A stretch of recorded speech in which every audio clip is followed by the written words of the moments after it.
Hello, ladies and gentlemen, boys and girls. It's us, Lorecrimes. Woo! Hello. Merch. And, Eli has merch now. Yeah. Eli Look how has cool merch. that is. Colin's merch is on the I- way. I am the last This place. guy. The odd one out. Did you want to share the funny story you mentioned before, or Yeah, I do not have my hoodie yet because I did not, because I was given more than one option and I didn't know what to do. So I have now, ordered it. But my tardiness has meant that I went to a friend's house, walked around for a bit, looked at his laptop. That motherfucker has my merch before my merch is here. I have classic? Second and third channel, brain no work and sleep don't work because this man is just collecting. Like, those three models back there. Actually, I just got wojacked. Any of three of those could have the Lorecrimes sticker on them. What do you think, Yeah. chat? The Chaos Knight or the Monolith? Because it wouldn't look that It's good. the- it has to be monolith. Monolith. put it That's on not Magnus's wings. Gross. I feel like, Well, and also dog on bed. Dog. Oh, I'm excited. Oh, I should bring my Oh, puppy. dude, speaking of, I've got huge news. oh yeah. Oh, here it. Oh, is he Leaving us gonna in get it? suspense. This is big. We will describe it for the audio listeners here. As before. Second Oh. dog. Oh, There's a puppy on stream. Another calling dog. What a out. sweetie. puppy. sweetie. Say hi, Stream puppy. gets to name him. Puppy. Stream gets to name this dog. No, his name is Bucky. He's already named. I tried I've with been- Rick, Yeah, but no yeah. one wanted to go with Rick. I've been trying to convince Adrian that if we get a dog or a cat, we should name it Plops because my friend demanded that we name our firstborn child Plops, but we're not going to do that. So maybe in his honor, we can name an animal. I think that'd We be need, fun. need a puppy thing Cute for puppy. the. We all need I a need to We get a need a cat. house Call it puppy. Boing Gob. Your dog's probably Boing, pretty boing, big boing. now. Welcome everyone though. Today is another episode of we're finally torturing Colin with more Great Crusade lore. It's been a That's while. Great It's Crusade, been bros. quite a while. It has. As I I've said- had freedom for a while. He's been But dragged this- ankle first through more Space Marine on Space Marine lore than he can possibly take. And today after we're this, it's into into the ocean of Horus heresy. After and this, then the entire Never no, we haven't Yeah. even gotten to the actual 50 book series yet. So Yeah, no, this has been the lake of the Great Yeah. Crusade, and then we've got the ocean that is. and then the Great Horus Crusade Heresy, guys. is nice because it's a lot of just Imperial Army stuff. It's not just Space Marines. Because It's in when I Horus was playing- Heresy, you get a lot less Imperial Army and a lot more Space Marines. Yeah, Absolute a lot more pain. Fighting. today is but- like a trifecta. We're finishing it off though. Last few legions, boys. We've got Andy is doing Sons of Horus. I am doing my boys, the true believers, Wordbearers. Real ones. Eli is not doing any legion because there is no 20th legion.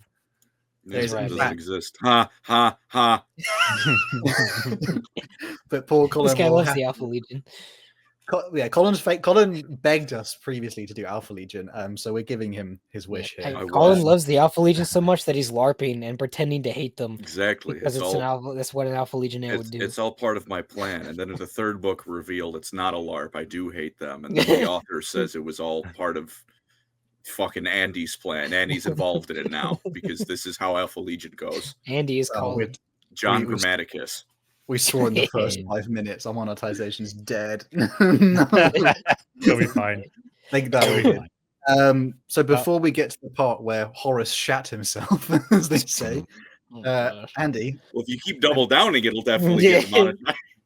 monetized. I was there the the day first one to Horus. break. I can't say anything. I was there the day Horus shat himself. Is a great So classic. It's a classic Classic. Hal line. the horror is heresy. Okay. Before we get to that, before we get to people handling poop knives near Jagatai Khan or anything like that, Okay. Andy, would you like to start us off with the roaring Oh, okay. bestest boys? Wait, didn't? So Oh no, never mind. Oh, no, I you missed forgot. something. No, I forgot the order for a minute. So yeah, you want me to whet your appetite for the Alpha Legion to be here, but yes. So I'll start us off with the boys once known as the Lunar Wolves. So the 16th Legion are during the Great Crusade basically the best legion. Like at this point in time, every legion has their thing. You know, the Dark Angels were the first to go out there and cause some mayhem. The Ultramarines are the largest legion. The White Scars are the coolest legion. But objectively speaking, the Sons of Horus, but at this point in time, the Lunar Wolves are by and large the best, most prestigious legion there ever was during the Great Crusade. And there's a few reasons for this. First of all, they benefited from having the only Primarch lead their legion for 30 years uncontested. Now, I see Mr. Alpha Legionary here being like, wow, actually, Horus wasn't the first Primarch to be found. It's like, yeah. But according to Imperial records, and at least in terms of the Imperium didn't know about Alfarius, and we don't even know if that's technically true because it could be a lie because fucking Alpha. Yeah. But the point is, for 30 years, there was only one Primarch on the table, and that was Horus Lupercal. H-man. Emperor's H-man, favorite son, best boy. Oh, just Emperor gets up every day, squeezes his little cheeks and goes, I'm going to make you such a good conqueror. He's in his Optimus Prime era before his Megatron era. Yes. And considering that Leman Russ was the second one to be found, it's like, oh, that's a contrast. But Horus Lupercal was actually found on a very nearby planet called Caphonia. And when you look at the maps for the Horus Heresy in 40k in general, Caphonia is like next door to Terra. There's even accounts of a character who went on to become the third captain of the 16th Legion, Iacton Cruz, the half-herd. He's from, it's kind of messed up in terms of they had to retcon this and all that, but Iacton Cruz was born on Caphonia, then he migrated to Terra just at the end of the Unification Wars and was inducted into the Terran Lunar Wolves Legion.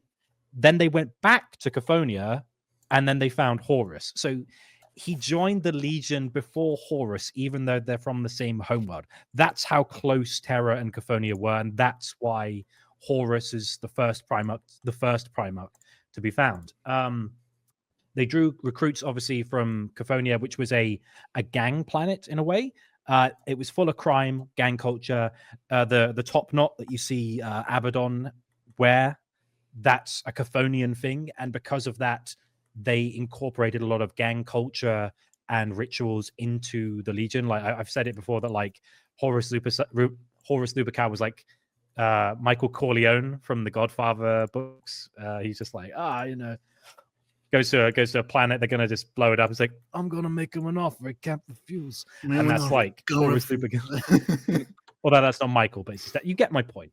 But their intake of Terran Astartes were also gangers. So they were taken from the Jutrican Bowl and Samasation subplate slums.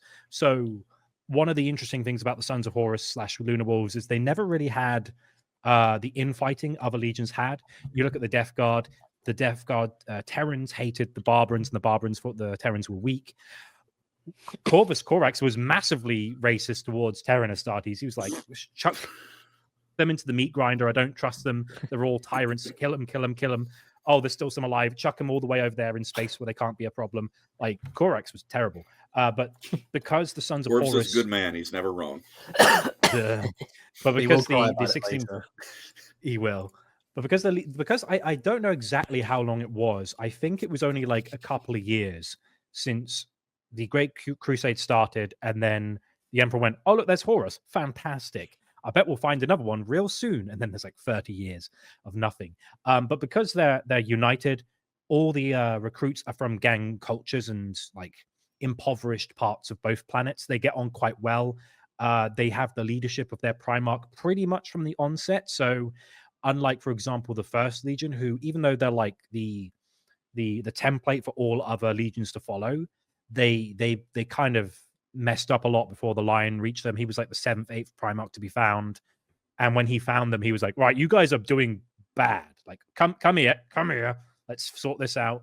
Jagatai had to like reunite his own legion between like all these disparate, patrol men, and they've gone all over the galaxy as Pathfinders. So they didn't have a uniting like moral code. Anything like really. But they were just like, oh, you do this thing and you're from this place and you're all right, cut your face, put a big scar on your face, now we're all the same. But like Sons of Horus never had to do that. They were just like, we're gangers, we're the best of the best, and we've got a Primarch. no, to all the other legions. I have a question for the big okay. dog. When the White Scars first met the Sons of Horus / Lunar Wolves, and they both had top knots, was it like awkward? Like, because someone's like, "You're not wearing that for the same reason I am."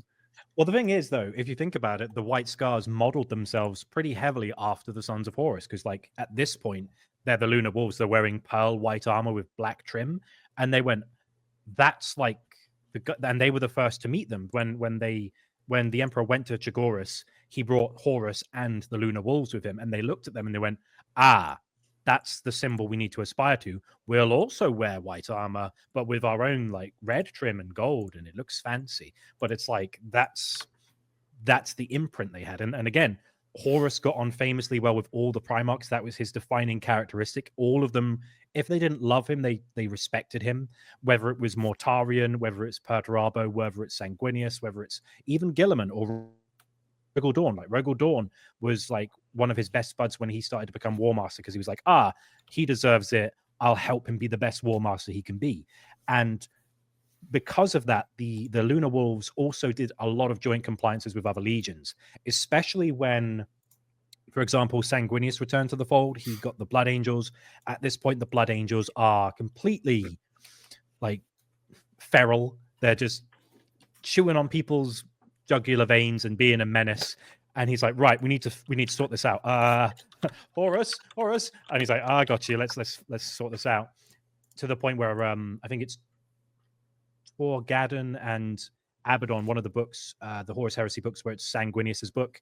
They're actually with him when he first meets his legion, and they're all like, "You'll do a great job, Sanguinius. You're a lovely guy. You'll do fine." He's like, "Oh, I'm a bit nervous." Like, "You'll do excellent." And because they were, again, the best of the best, because they were the best of the best, they were the benchmark for every legion to follow. Driving some Primarchs such as Ferrus Manus to be like, I have to be a Taskmaster because I'm one of the. He was like, I'm pretty sure it's Horus, Leman Russ, Ferrus Manus is the first three to be discovered. He saw who came before him. Was like, right, we've got the Feral Wolfman, and we've got like Corleone over here with his like prestigious legions. I've got to be so harsh with my sons that they can aspire to be just as good as them. And even though Rogel Dawn and Rabute Guilliman came from empires within an empire, they still looked at the Sons of Horus and they were like, that's impressive. We need to do just as well of them, if not better. They earned their title, the Emperor's Wolves, during the first pacification of Terra's Moon. Lunar Wolf, get it? And they were also tithed the reclaimed gene banks from Luna, which further increased their ability to replenish losses. So they weren't the biggest. Yeah, they had a need for seed. Need for seed underground. And it was like great game. Me and the boys playing Payday and robbing the cum bank. Robbing the wrong bank. I literally had a timestamp comment on one of my videos recently with the Imperial Fists, and I was like, what is this timestamp? And it's the bit where I say, "We are cum." I'm like, very mature. Thanks, guys. But yeah, so they could replenish numbers. They had between, I believe, if my notes are correct, it was between 130,000 to 170,000 Astartes by the end of the Great Crusade. So they weren't Ultramarines big. Ultramarines have like 250,000, but there's a damn lot of them. That's and still they've been a lot fighting of for a long Marines. time. Yeah, they're one of the biggest. They're like top 3 biggest legions. And to be fair, they never had to reinvent themselves like, say, the Barbarans did. They never had to suffer without a Primarch for ages, like the Alpha Legion. Wink, wink, nudge, nudge. We're probably second biggest after the Rangdan, and the Dark Angels got Wordbearers obliterated. Wordbearers? Yeah, Wordbearers. The problem with, were they the biggest? Not the biggest. Well, he'll explain it in a bit, because obviously they don't really fight. Just asking briefly, in terms of American football, ways to put it, Colin. Where's this going? Who are Sons of Horus if it was like American football? Definitely not the Bears. Is it the Giant? Was it the one that's is it Giants? Is that a team? Yeah, the Giants are a team. Who's the one that always wins the Super Bowl? Shit, I can't believe I'm blanking on this because he's been. This Tom guy's not Brady. proud to Tom be an Brady. American. What team were you a part of I forever? was about to say, yeah. The Patriots. There we go. Push it out on the mouth. What? It was the Batman. Patriots. Ah. Completely blank, man. I'm gonna get For the called uninitiated, exactly the nerd that I am. the Sons of Horus are the Patriots of the the legions. Okay. No, that's But the Ultra Weird Marines, way of baby. that. In English terms, they're Manchester United. No, they're Man Maybe? City. Man City, all right. Manchester Oh, they're Man City, United. all right. They're having a One. nightmare, Manchester United. My They're God. Crystal Palace, mate. All right. But yeah, it's worth saying that they were pretty legendary. Like all the legions looked up to them. They were really good at targeting enemy command structures, using loads of different tactics, loads of different weapons and like armaments. They had a really flexible and independent organizational structure, which allowed them to promote a lot of really, really charismatic and interesting captains. So, for example, you had like the Mournival, which is their special like boys club. It's like a sorority inside. It's like, oh, we're the They cool hold kids. hands. They hold hands Yeah. so the girls can't see it. Yeah, they hold hands and they skip through the battle barge of the vengeful spirit. It's literally the theme with like the Titanic, where it's like the men stayed behind the Titanic so they could secretly kiss, so the girls wouldn't. Sorry, it's very. I think we're looking at dear. different memes. Oh my gosh. Yeah. I'm But yeah, diabolical. so you had characters like, for example, Hasta Sejanus, who became the half herd, and everyone's like, "Oh, old, shut up, old man! Your talk about back in the old days boring." But you also had people like Hasta Sejanus of the Fourth Company. You had Tarek Torgadan. You had Little Horus Aximandus, he was known because he looked a lot like his Primarch. You had Garviel Loken, and of course, you had Ezekiel Abaddon, who was basically seen as, well, the Horus is the Emperor's favored son. Ezekiel is like the Legion's favored captain. Like everyone was like, "Oh, that guy's crazy." Like he's not the fastest, he's not the strongest, but he will always get the kill shot in. That's his deal. He's like, "Yeah, even if you're stronger, even if you're faster, I'm still getting out alive because I grew up on the gangs of Cophonia and I killed my dad." Like, okay, Ezekiel, cool. He came from the hardened and bitter streets of Chicago, Illinois, and it forced him into a mighty warrior. At least one member of that legion can actually kill their dad. You know what I mean? Horus is yeah. Horus Well, again, lacking. he was known as King Killer before he even joined the Lunar Wolves. And yeah, they were the only legion that ever came like close to exceeding them was the Ultramarines, and that was because they had more resources. Like we've got way more men, we've got an entire empire to back us up, and Rabute Gilliman's no slouch when it comes to tactics. But even then, it's like Horus is the only Primarch that Gilliman never fought, and we'll never see him fight him. So he has to settle for Abaddon, which is a bit of a shame. And yeah, it's with Horus's ascension as the War Master of the Imperium, their star continued to rise. It's like not only are you like you have the most compliances, you have almost the most men, you have the best war record, you had 30 years with your Primarch uninterrupted, and he became mentored by the Emperor alone for 3 decades. That's mental. Also, your dad's now the War Master. You're so cool, guys. You're so cool. And with that, they got rid of the Lunar Wolves paint scheme. Originally, the Emperor said, "Horus, you should like rename these guys as like a special thing to like galvanize you as the first among equals." And he was like, "I don't know, Dad. It seems like a bit of a dick move." And then Sanguinius was like, "No, shut up. It's fine. Like, you deserve it, buddy. Bruh. Oh, you deserve it. You did such a good job, Horus. You're a pretty class act. Please don't kill me in the future." What? Nothing. You've earned it, little horsey. Little horse, yeah. But yeah, and so like just a random side note, I can't get over that. Dude, fact, legendary donation. What do we? Oh, that's it. I've seen that. Yeah. When we read them out after this section, God, I call that one. Okay. I was like, I just wondered if like the regular humans in like when obviously they have like the expeditionary fleets. Obviously, the whole big thing about Sons of Horus is like they're a legion, and there's also like a massive army of like regular humans with them. And then I just wondered if the little humans called him Little Horus as well, because he'd be like so much 8 bigger foot than tall. you. It's like Yeah. it's like body, like World's Strongest Man or something like that, like bodybuilders, and their like thing is like little something before it. Yeah. You're like, that dude is not little at all. Oh, Yeah, man. me crane my neck to look up the little mountain. Like, okay. Or it'll be like an ironic thing. It's like he's not the tallest, but he's wide. He's so wide. He has girth muscles. Little Horus is But yeah, he's pretty thick. But yeah, and so with their change of name into the Sons of Horus, they also adopted a different color scheme. They have this like deep green armor with gold trim, which it's basically a way for GW to be like, this is when they were evil. Like they were good when they were like white We on were black, bad, and now but it's like we're good. evil colors. Ugh, deep green. Blech. Looks like Not It's so many- good ugh. though. It looks so Yeah, good. not many are teal though. Like not many things really go for that anymore, and I really do appreciate this It's a game. good color. I'm sure there's like a reference where it's like we donned this color specifically because we crunked the orcs at Ulanor, so we wore this color just to be like, screw you guys. But I don't think that. I think that's conjecture rather than actual canon. So they're doing like they green face. Oh no!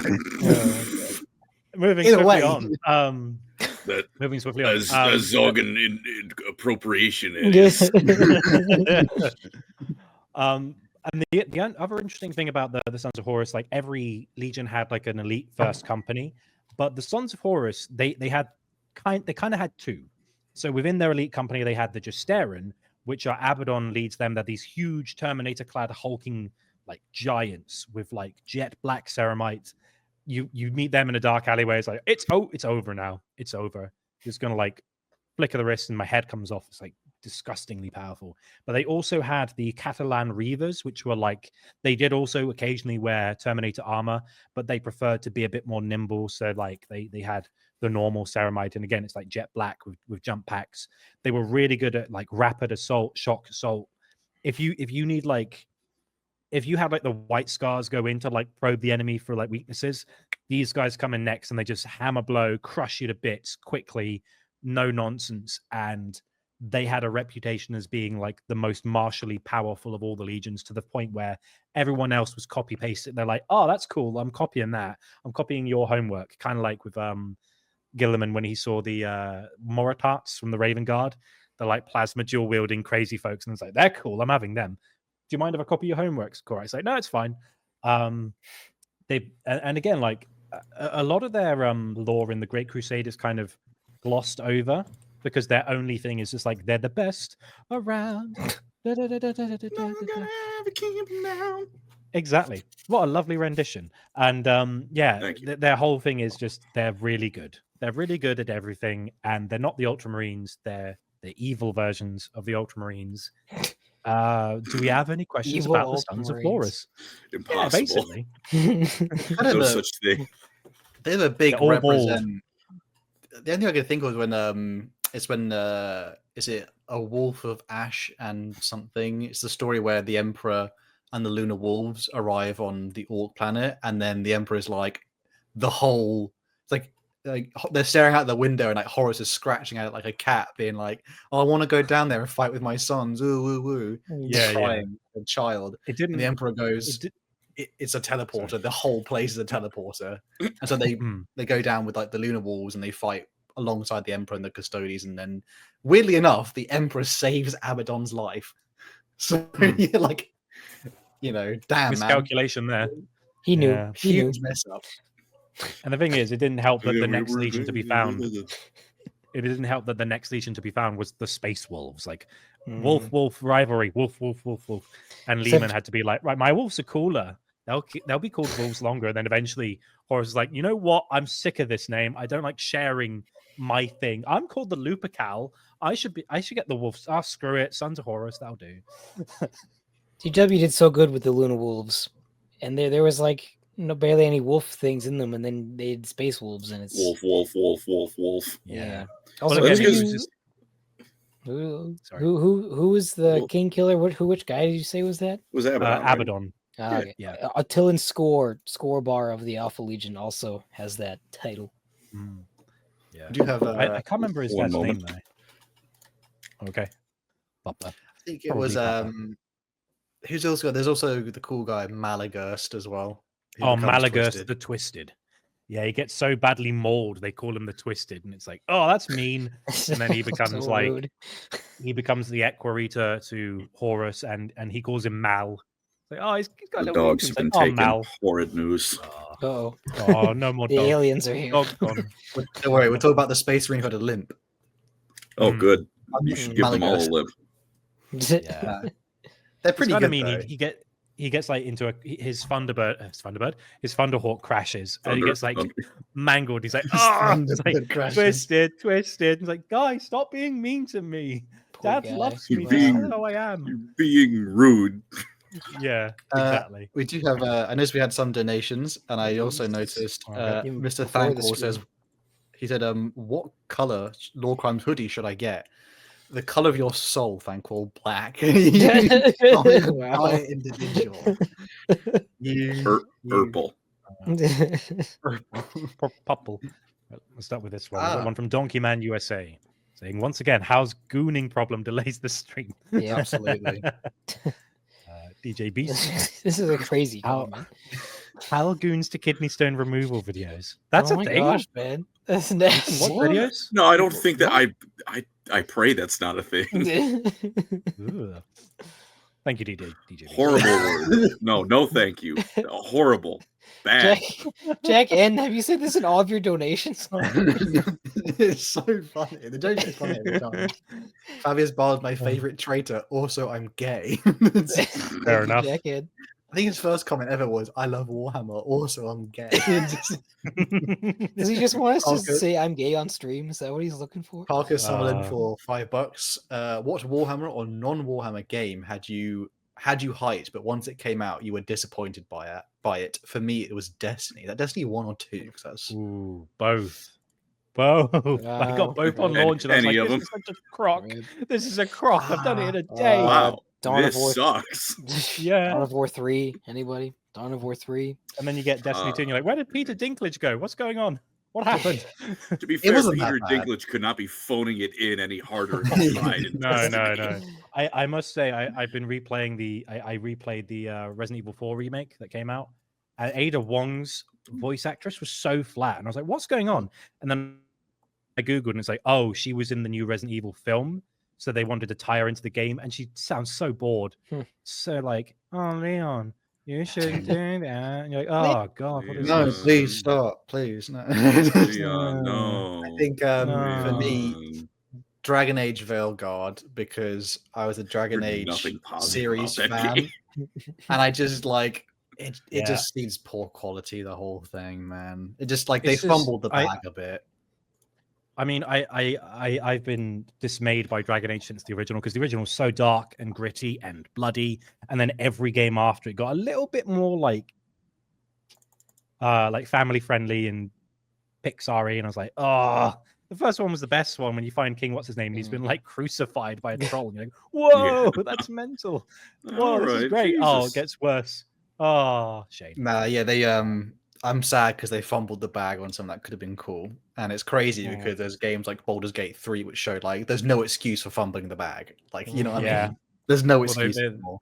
They're also like, hey guys, we're working on Mass Effect 4, and I'm like, please don't be shit. Please. Please don't shut down I our need studio this. before Mass Effect Yeah. 4 drops. Tom Mm. Warren for $2 says, I guess the real Alpharius was inside us all along. That's I right, don't know baby. what that That's means. right. Homunculus became a No, no, YouTube no, member. no, Thank no. you, brother. Welcome. Hey, We thank appreciate you. you. JP yeah. for $1. Thank you. $10. A10. 10A. Off topic, Colin was base before he was forced to make his bed, but I came here for one thing. Prince Uriel and Yvrain lore soon, right? Right. mean, Look, we could- Prince Yuri is a real one. His lore's fun. I like to try and forget Yvrain exists. Oof. They could fix it, you never Well, know. Well, They with all could. the Could, but They will they? could. with They all could the also memes of, recanonize. sorry. Look at that, So, look at how Yeah. how can you forget Ivrain when every 5 minutes there's like a new piece of artwork shipping her with Gilliman as an Ultramarines fan, Colin? You can't escape. It's inescapable. I look up Eldar lore and I see Ivrain wearing an oversized T-shirt with an Omega on it. My awesome, cool, great. Pain. Donkey Man USA, absolute legend. Greatest Alpha Legion. No. This was me. I called this one. Fuck you. Thank you, brother. That was my. Thank you the $5. I love Alfarius. Yep. Dude really does get slapped. I just finished my Solar War video and it's just like, and then he caved in his skull with Storm's teeth, and it was funny. Good. Bad book. Oh, JP again. 10 out of 10. Best founding was the ultimate founding. None of these silly Horus heresy chapters. I'll die on this on this uniformed hill. Is it though? Uninformed hill. Is it though? Is it though? Is it? I mean, I did a video on the ultimate founding. No one watched it. But second founding, whoa, people watch that. Yeah. I mean, they haven't. I mean, some of them have lore. Primaris chapters, bro. Come on. The real cool founding is wherever the bad ab ones come from. I like the. They're all over the place. Are you telling me you're not begging for another Space Marine chapter that's known for their ferocious spirit in battle, and that's it? No, I'm not. I think with that being said, though, Andy, am I ready to take the reins and talk about the bestest boys? Let me just load up your More boys. Sons of Horus. No. Yeah. I have them. I'm gassed because we're talking about right people strap in. Oh, I really zoomed in on Lorgar for the audio. It's a slow pan. Lorgar just like heresy D's really nuts. zoomed on this card. Why does Thankful say, "How do you want me to touch you"? What do you mean by that, bro? Jesus Christ. Interesting. I don't consent. All right, strap in, boys. This is strap on. Yeah, I was thinking the same thing. Well, funny enough, there might be some of that later because we'll talk about the most. I love to hate these guys so much. They are such. I love to love them. Scum. I wish they would honestly like hit their shins every day. Like that's how much I despise them, but in a good way. We're talking about Wordbearers, 17th Legion, Imperial Heralds. They were originally called. Not sure really why that name should be there because it's pretty boring. But I know kind of. Okay, sorry. It's because the proto chaplains, they used to send one to wherever they were besieging, and he'd be like, "Oh, you surrender, or we'll kill you." And then when they got nuked, then they're like, "Right, boys, have at him." And they would herald the demise of their enemies to be like, "Have you heard about the Imperial truth?" And that's why they were probably elves. Have you heard of the High Elves? Yeah, they don't really get to the Cloud District that often, but these guys are probably gagging just to attack people because they were known from their early founding as basically being some of the most zealous defenders of what's known as the Imperial truth.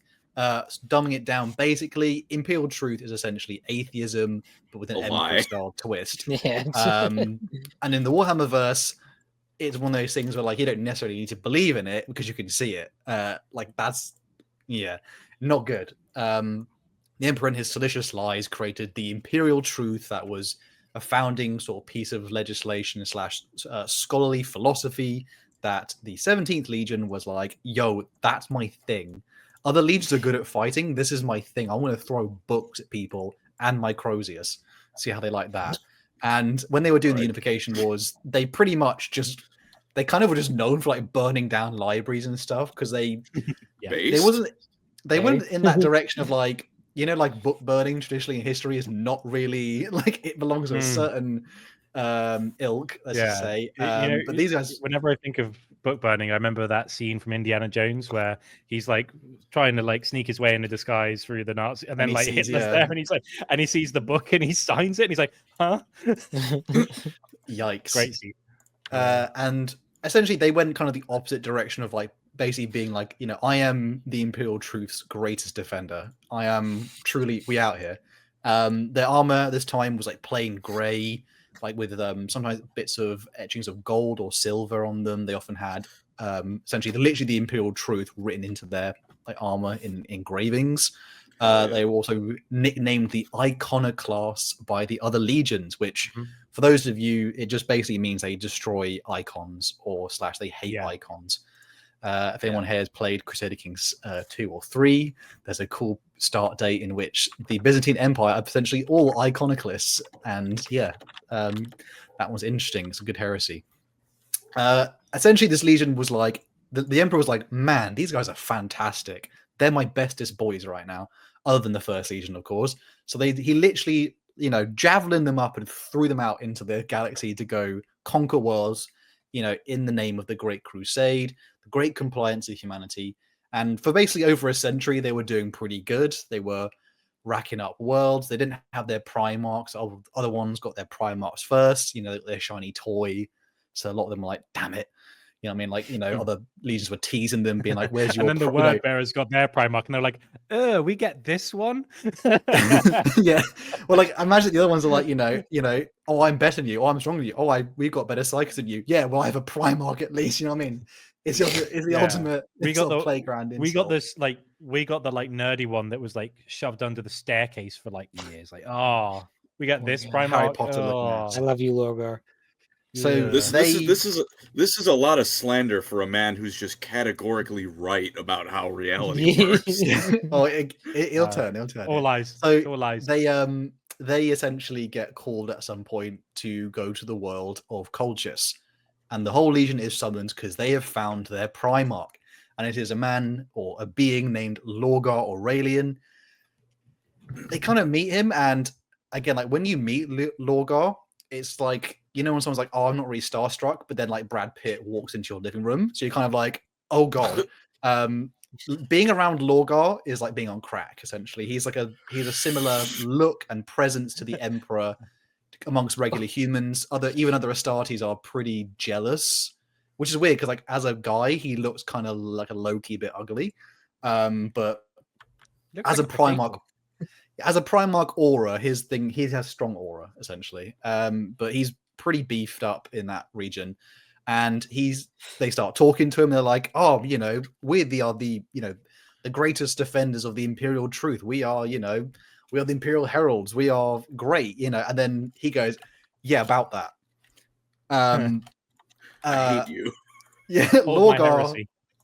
Lorgar's got an itty bitty secret. Lorgar is one of the faithful / he believes the Emperor is a god, which is not a hard thing to kind of leap to, because literally, again, some would even say it's just correct.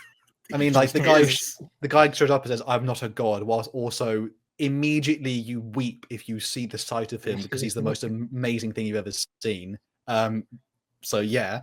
And he slowly would start to transform the Legion from zealots who zealously atheist to essentially coming round to the point of they were actually faithful and they believe the Emperor is a god. You may be thinking, he's like, guys, you shouldn't burn the books. Oh, you should read them. Oh, but only these ones. Okay, burn the rest of them though. That's fine. Okay. And I don't blame them, because you say, sir. I imagine it's the same thing of like with like politics, in the same way, like if it goes around and like how it all ends up in a circle, they say. So at some point things sort of cross over and you're almost the same thing. They were so zealously against religion in all forms that they were essentially, I imagine they probably didn't even necessarily, they weren't like, oh, I just didn't believe, or I have robust arguments against it. They were very much like, we just hated it. So therefore they were very much obviously then vulnerable to the fact of, well, you actually could be equally zealous in a different position, because that's just who you are. Fun fact about them as well, they can, I'll say that fun fact for later because it doesn't come up yet. But essentially the Legion at this time now slowly slows down in their progress in the Great Crusade. They're very much, I mean, Gilliman's out there, the Lion, Horus. People are showing up and they are like talked about as fantastic. Oh my god, these demigod beings.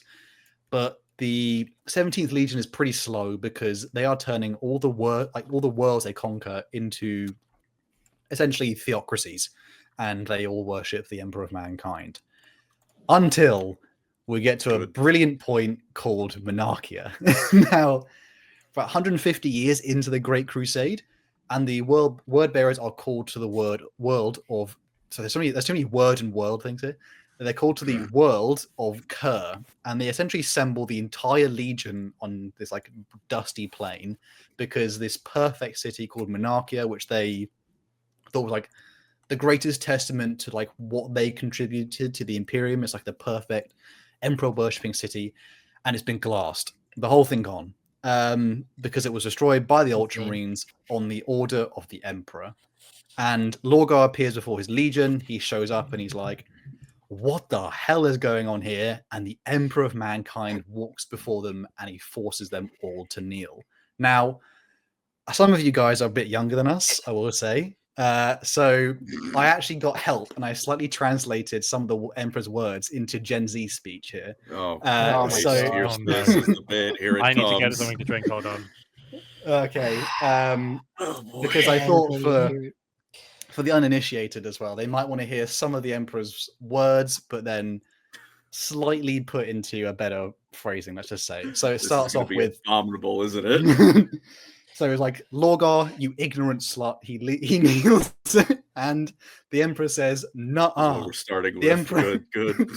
The Emperor shuts his eyes, and Lorgar saw a vision of Monarchia, majestic and stunning in his head.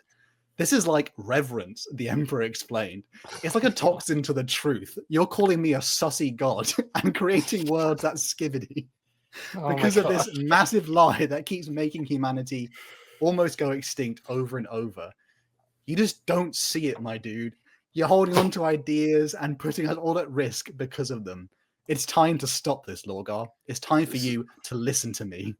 This is what a 50-year-old man thinks Sling is. Oh my god. Wordbearers, listen How do you up. do, fellow kids? Out of all my legions, you're the ones who messed up big time. You have more troops than anyone except for the 13th Legion. But your wins are slow and empty. You stay on conquered worlds for way too long, leading the people into worshipping fake beliefs, spreading lies to the gullible, and building monuments to deceit. Everything you've done in the Great Crusade has been Ohio, whilst everyone else is rising and helping the Imperium grow. You're the ones who let me down so bad. Fight battles like you were meant to. Serve the Imperium like you were born to. Remember the lesson you're learning right now.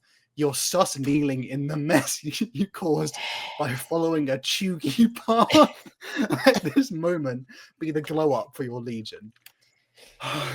Okay. And then Rabute said, "Yeah." I had a Gen Z translator for that there. Chad, can we crucify this man? Yeah. Just kick him out of Lorecrimes. Like, take your hoodie, throw it in the bin. You're out. You're out. You're done. Oh, I thought you'd appreciate that. For all you Gen Z people out there, I hope that makes sense. Essentially, That attempt was definitely made. Actually, no, I didn't write this, by the way. I put it into a Gen Z translator, so not What? me. Oh wow. What? I like that. It's You like look you up go a on line. Google and it's like translate English into Arabic or Spanish or Japanese. Gen Z, just one of the options. Like, oh, okay. Someone says, "Giving back my super chat." What do you mean you enjoyed that? Give it back. You don't deserve it anymore. Lorgar, you ignorant slut. This is my favorite part. Essentially, Lorgar didn't take this very well, and he didn't even shave for a week, and he essentially was broken. His faith was ruined, and then Erebus and Corferon, they started to whisper in his ear like the creepy old men they are. They're all bald at this point because they're going to go evil, because that's how GW does it. And Lorgar essentially says, "I have lost. The Emperor doesn't want. My God rejected me. Like literally, his God said no to you. So he was like, I'm going to go find gods that do want me, that don't and suck." This is when he will join with Argyle Tal, who's a famous character from the the Heresy books, and they would go on a venture to what would later be called Cadia. They would meet with some weird tribesmen who start doing like a strange ritual, and Lorgar just invested at this point because he doesn't really care. He's more about, I just want to see something that is tangible and true to me, because my emperor, my god, doesn't seem to be worthy of my own worship. And the Wordbearers are like, what the hell is going on here? I am literally watching naked tribespeople dance with a Primarch in the room. Some of the custodians end up, they turn up and they're like, stop, this is cringe, just like my Gen Z speech up there. Verbatim. And they Stop essentially dying our cringe. they had a small scuffle. A custodians got clapped, and they were like had to hide the body. It was quite awkward. He didn't just get clapped; he got sacrificed, and they made a demon out of him. Well, they birthed a demon out of him. Big win for 40K. What's it called? The Slaneshi one that's in the art, and it's like Ingefell. That's the one. Every dead. Well, speaking of Ingefell, is another win in my book. That's right, baby. Speaking of Ingefell, although before you keep going, Hal, for some reason when you said Argyll Tal, I just thought of a Bill and Ted reference, like Argyll Tal's excellent adventure. Lorgar Aurelian's bogus journey. Sorry. Speaking of Ingefell, the tribesmen created or communed and made this one of them turn into Ingefell as or ascended demon prince. And Lorgar, ever searching for the truth, and his sons ever willing to follow. So this was the fun fact here at this point.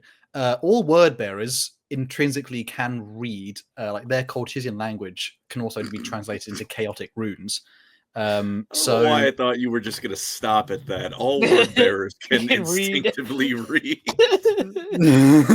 No, as in like they can all read chaos. That was Lorgar's Primarch powers. Like, Perturabo, he has like a he knows everything.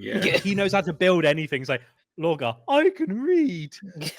Unlike the Space Wolves, they can all read. I see. To be fair, there's a couple legions that haven't quite hit that benchmark. I was going to say, Lehman Russ was very jealous for a long time. So they can all read chaos runes.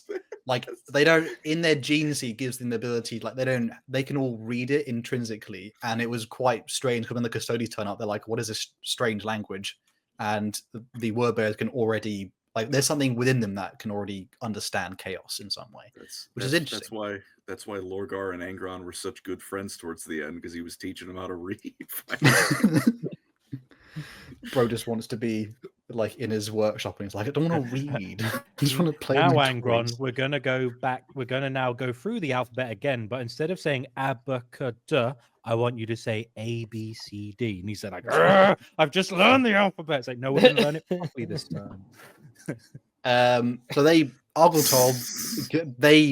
the Ingefell demon tells Lorgar and the Wordbearers that essentially they need to go on search for they need to go on a pilgrimage, search for the true gods.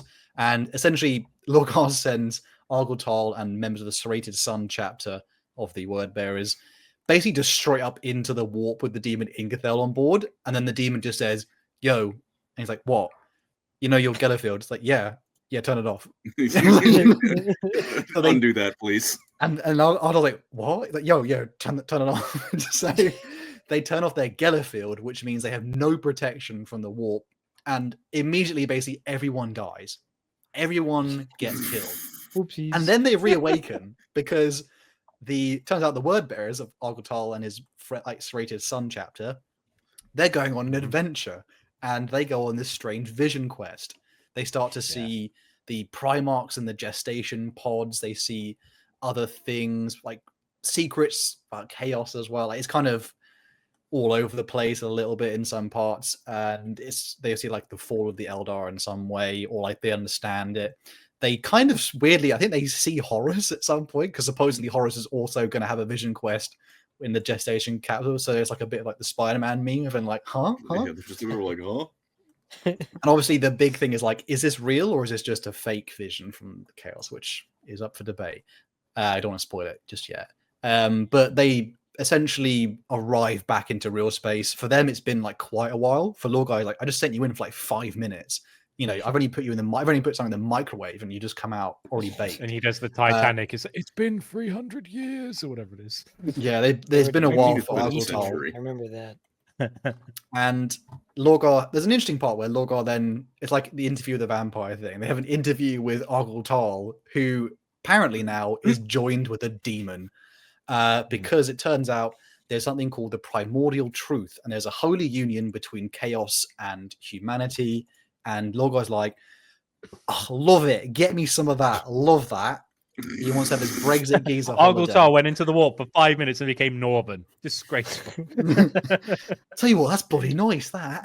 Be up, Lorgar. I've got demon in my body. What's that about? Demons in the we are in the dark timeline now. Well, it gets, well, it's funny enough, Eldar's about to mention, so Colin, keep your trousers clean. Huge. Lorgar himself now is like, oh, I missed out. So he goes into the Made warp, of that face. and he now will venture onto his own pilgrimage to find the true gods, ones worthy of his worship, you know, because he is clearly the big dude who wears the pants. And he'd go on to see the fall of the Eldar. Side note, apparently the fall of the Eldar was a massive wave of like rippling flesh that just ate them alive. Horrific. That's how Slaanesh just did it. Pretty quick. Even when they're dooming everyone, the Eldar just do it better. It's just how it is. I mean, you know, Get into the flesh pile. God damn. He would go on. He would go on to find like broken pieces of craft worlds. He would find an almost fully decayed avatar of Cain, who would then go fight Lorgar, which is an even match, by the way. How it should be done, GW. Get Kaldigar out of there. I don't want to see Kato Sakaris anywhere near a goddamn avatar of Cain. But this one's like almost like Kato Sakaris is charcoal. like, oh, is that a Catan? Awfully big talk for a guy in void grenade reach.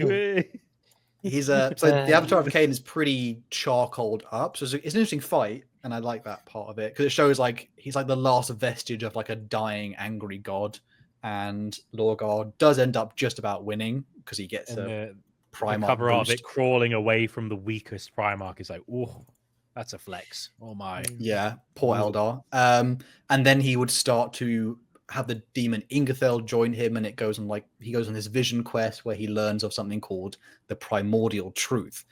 If anyone's wondering, this is essentially the inverse of what is the imperial truth. It's the acceptance that the mirror dimension, the warp, is like the fundamental thing that links all sentient life, and it is a true and in undeniable fact, and it is the only way for sentient life to truly survive and be immortal is to essentially be in harmony with the rippling emotions of thought, you know, and all the worst excesses of ourselves. So Argyltar joining with a demon is considered a holy union. And then Lorgar comes back out and he's like, man, I'm totally even more bald and evil now.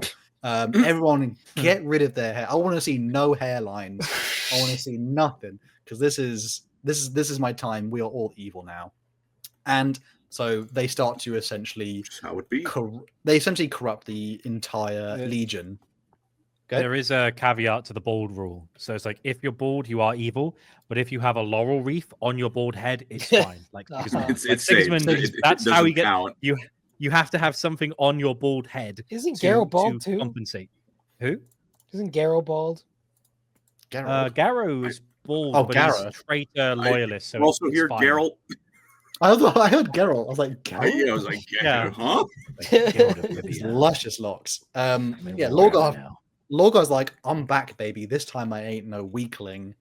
You know, I'm on my Sigma Male grind set. He tells himself when everyone else is here is like, ugh, they groan. But he essentially would slowly begin to corrupt the Legion along with the ones that already know the fact of the primordial truth. And the Legion is pretty much just like, yeah, I just got my head clapped by the go on, commit.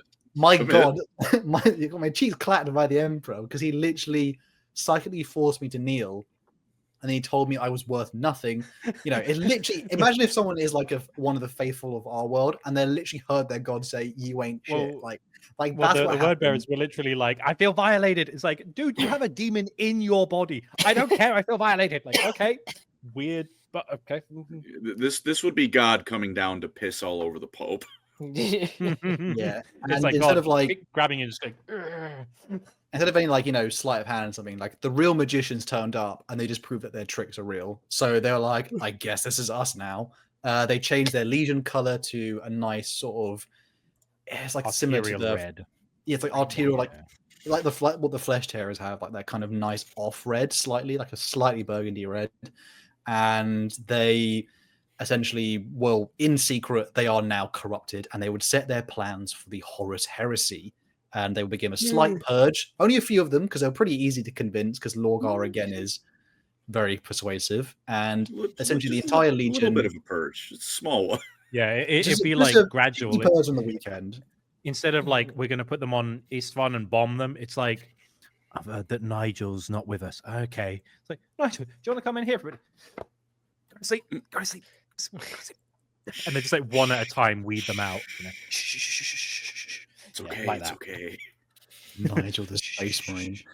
But essentially they would start to... The last thing they kind of really did is they would, on some of their ships, because they would be watched by the Custodies, because the Emperor was like, for 50 years, the Custodies didn't even notice that they were making human sacrifices inside their own ship to stop the Custodies' messages reaching the Emperor. So they essentially... They had a lot going on. I'm sure they just didn't. Every time they turned the corner, they like hit away like Tom and Jerry. It was the largest game of Among Us ever played.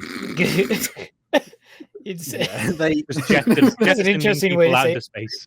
Well, the Custodians on watching them essentially believed like they were given that task as like a shame thing. So they thought the Emperor's not answering back because he's like, oh, he won't answer me back. You know, he's broken up with He's literally not answering my calls. Oh.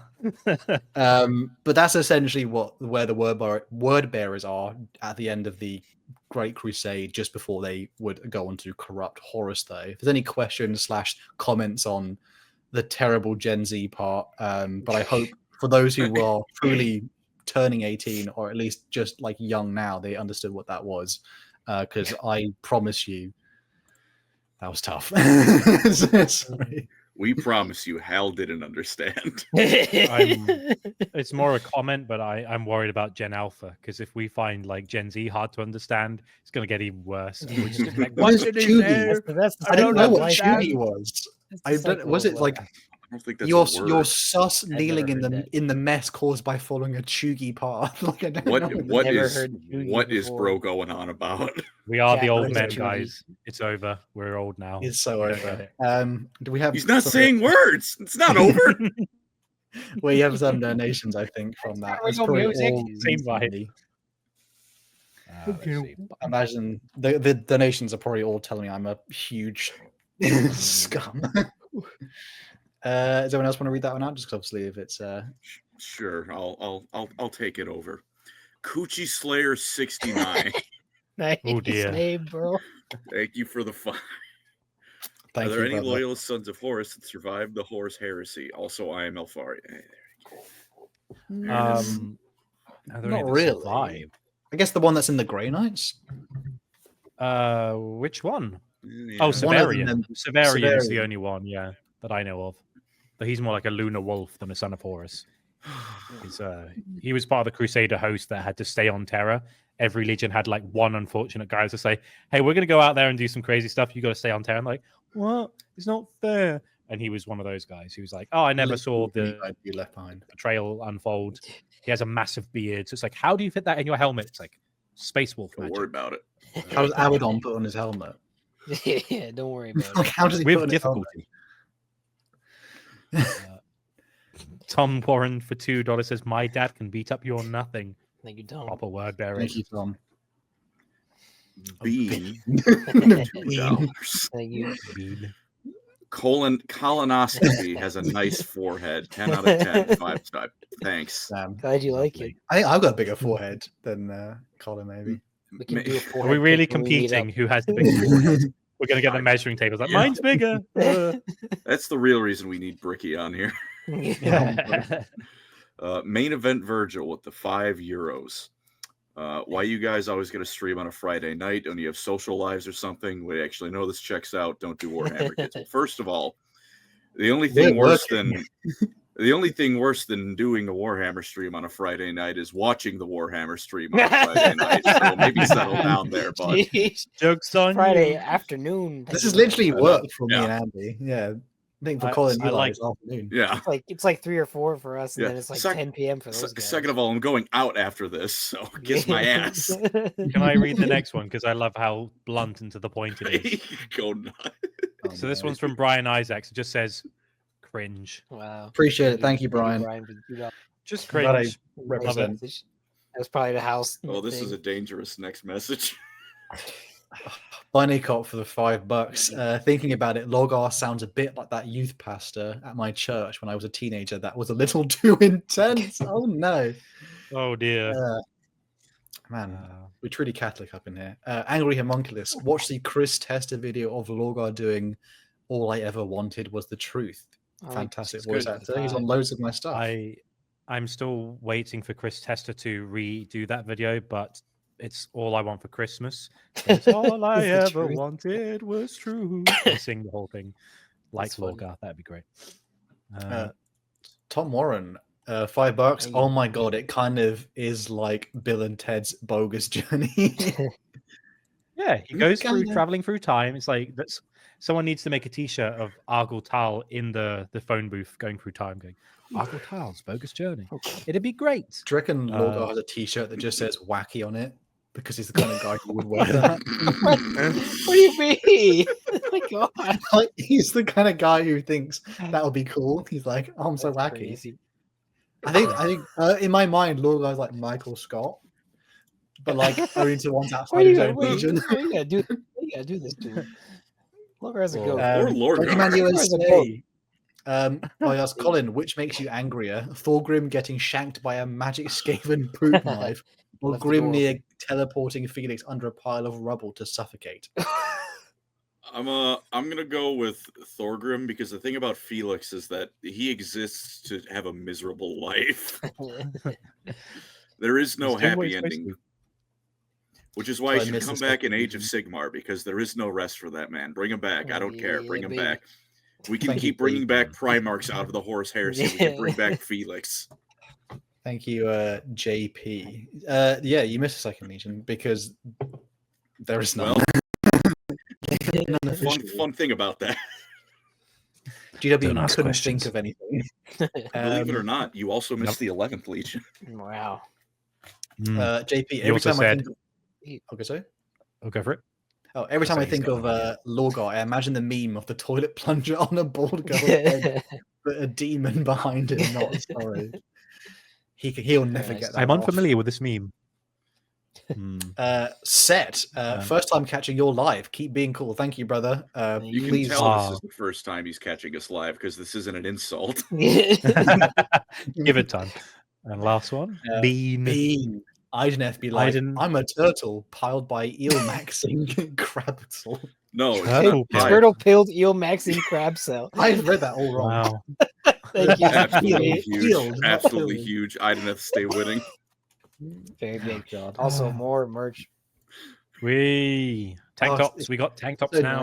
I cut this one up with scissors, but you get the point. Oh, It's time well, you for know, a- it's kind of like a top. You can kind of buy a tank top. You just have to put in you extra just work. have to. You can be buff like Eli. It's time for Colin's favorite. He's been Yeah, begging. baby. He's been Yeah, waiting. baby. He's on the edge of his seat. He's edging. to- I love Rogel Dorn. Alpha League. Well, Alpha Legion, my beloved. Take it The away. Eli. goats, the first and the last, the 20th Legion, but also the They first should burn Legion. in super hell. Okay, you know what? I have to Before give credit on the scheme, though. The scheme is good. they look so freaking Like the color good. scheme, the The, look guy, of the them. color scheme is absurdly good. I can't knock that one. And they never changed it. They didn't change it. They're not posers. They, They kept- they, they kept they the have same. the green version.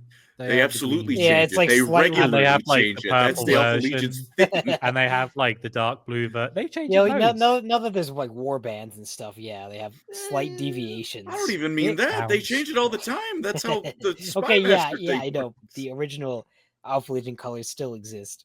But the 40k paint scheme's like slightly greener, but whatever. I'm not a Horus Heresy expert, so have mercy. But I did just reread the entire Legion book in the last like 3 days, so I got caught up. But the Alpha Legion have probably the least amount of Great Crusade lore, I feel like, Good. because that's the whole point. The Emperor was basically playing XCOM VIP missions with the Alpha Legion for like whatever 1,000 years during the Great Crusade and Unification Wars. So they did everything they did was behind the scenes. a lot of assassinations and subversion and covert ops and abducting people and stuff like that. Black Ops stuff. They don't make the history books. Yeah. What do the numbers mean, Alfarius? What do the numbers mean? Basically. But they did plant agents all over the place, which is pretty cool. The first Primarch to be found was actually Alfarius, and if I remember correctly, he was basically like on the moon, wasn't he? Yeah, they basically just stumbled upon it. They went outside and there were like loads of humans like, this thing's weird, let's kill it. And then the custodian's like, no, Dad. Oh, what's this? Oh, it's Alfarius. Cool, that was easy. He was on Terra, and then the Emperor did a superhero landing and killed everyone. Yeah. I'm not joking. Terra or the moon. There's a load of people who say, let's eat the baby. And he's like, don't eat my son. He's mine. I read the Alfarius. I think he opened a cabinet. Yeah, like, what the fuck? The Primarch book for the Alpha Legion is pretty cool. I read it, but it was a long time ago. But yeah, he found Alfarius first, which is pretty cool. Or Omegon, you don't know if he's actually Alfarius or not. It is Alfarius. It is Alfarius. Yeah, I'm pretty sure it is. And while Alfarius was on Terra for a while, he just kind of hung out with Malcador. They played some Warhammer 40k together, and he like mentally trained him. He helped him be a kind of resistance to like mind tricks and mind magic and stuff. Also, a big thing Alfarius did was he basically invented the blood games that the Custodes have. So like the Custodes allegedly. Allegedly. Okay. We have to say everything. Have to say allegedly because he's like, I'm so cool. I invented the blood games. The blood games is where the Custodes all basically just try to kill each other to test the security of the Imperial Palace. If I remember correctly. Do you know how he snuck into the palace? By the way, because Colin, you'll love this. He snuck into the Imperial, right? He snuck in a barrel. He snuck Hell yeah! He snuck in a barrel, and then he kills the Custodes. I love Solid Snake. And then he escapes in that scene, like the Hobbit, where they're all in the river, and it's just going down. Bop, bop, bop. It's just with the weird GoPro shot in the middle of it, that like, looks really out of place. If everyone knows what I'm talking about. They're taking the ravens to Isengard. Yeah. Oh my gosh. But yeah, he basically made the blood games. He fought Valdor, which is I know something. And Valdor actually put up a good fight. Happened. But Valdor is just very strong. And I remember in Horus Heresy Tabletop, the last one I played like 3 years ago, Valdor could 1v1 Primarch models, which is pretty neat. Well, he's cool. Like the equivalent of a Primarch for the Custodes. Like they even say in the books, like if like a Primarch was the pinnacle of the legions, he was the pinnacle of the Custodes. And there's loads of people like, could Valdor kill a Primarch? I'm like, maybe. He's pretty crazy. He's a crazy dude. Every time he kills someone, he sees their entire like memory flash before his eyes, and it's like, oh, that's crazy. And he like absorbs their information. The first time he fought Rogal Dawn, he beat him, and then he never won again. Yeah. Also, that was when Rogal Dawn was just discovered, so he probably like I've never really fought my equal. Well, really. Although you say like just discovered, it's like he's still a full-grown Primarch at this point. He's still like an adult. He's not like a baby. He's a big lad. He's a chunky boy. Yeah. All right. So, anyways, Chungus epic win. Okay. Oh my gosh. They would eventually find Omegon, who was like, I'm sorry, mind you, Alfarius he doesn't really have a home planet because he was already there. I don't remember the name of the planet that they found Omegon on, but it's not really. It's not the Alpha Legion's home planet either. The Alpha Legion doesn't really have any home worlds. No one actually knows Alfarius' home planet because no one knew that he was found first. They thought he was found last because they found Omegon. And then Horus finds them, and Alfarius and Omegon are already together by the time Horus pulls up. And then Alfarius pulls up to Horus' ship, pretending to be Omegon, who was already all the way around. So, he pretends to be a legionary, doesn't he? He's just like, I'm just some dude. That's usually what sits in the background. He's just like a legionary soldier, and he's just like, Horus, I just want to like. Omegon talked to Horus, or did Alfarius talk to Horus? Which one Actually, was it? I was Jesus the whole time. Alfarius finds Omegon, he's fighting the Slaw, like the maggot men. Yeah. They kind of save each other's lives. They they hold hands, get in a shuffle. They bro out, and then when they get back to their ship, because the Legion's like, oh, there's a second Primarch, they go into a secret room. They don't kiss it, and then they say we're actually going to switch places. So the Legion swap thinks they names. just found Omegon, when then Alpharius has taken that place, and then Alf- appears to them as like, oh, I'm the new Alpharius- guy. Yeah, and then forever on, Alpharius is Omegon and Omegon is Alpharius in all the lore. So whenever you see them mentioned, it's actually Omegon, and it's actually. Although I have a pun, they found him on the Sloth planet, and he was the second of the twins to be found. So the planet is now called Slothy Seconds. There you go. Ha ha hoo hoo. Done. And it was He also has. He also got the pale spear. Omegon had it. yeah, and the sick armor as well. Sick armor. So I sick. think he so was freaking sick. Omegon was wearing that when they found him. There's no other lore to that. He was just like, I just found this. It was Primarch sized, Yeah. mini Primarch size. Yeah. Some So, yeah. reason. From there on out, Alpharius, who is allegedly actually Omegon, is the head of the chapter. He's the Primarch. Well, Omegon, who is allegedly Alpharius, is usually this black armored stealth Afridi squad leader guy, basically. And so they go around the galaxy. They have their little operations. They help the Dark Angels in the Rangdan Xenocides. Yeah, that's the one. Yeah, because and I don't that's the think one I was anyone thinking of actually- where it's like the Dark Angel's struggling a bit with the Rangdan, and one of the Primarchs is pretending to be a legionary, and he goes up to the line. He's like, "Hey, bruh, I'm from the Alpha Legion, mate." He's like, "Who are you?" And he's like, "Oh, I'm just a guy. Don't worry, we don't. Where's your Just a Primarch? fella. Oh, Yeah. I don't have a Primarch. I'm just a dude. Do you want a hand?" And they're like, "Okay, weirdo," and that's kind of their exchange. Alpha Is Legion there are any nutty. actual books that display the Alpha Legion fighting in that conflict, or is it just mentioned briefly in the Primarch? They book? fight at the end because it's supposedly the 20th is like a new legion, and then even the first is like, there's 20 of us, what the hell? Yeah. And then there's that scene where they all take off their helmet and they all look the same, and all the first legion goes, I that's didn't mention weird. that all the Alpha Legionaries look the same. They're not necessarily born like that, and that doesn't always happen after like Gene Seed implementation. But the Gene Seed does make you more or less look like Alpharius. But some of them still have like propensity to grow hair, or their eye color will be different, so they get surgeries and alterations to.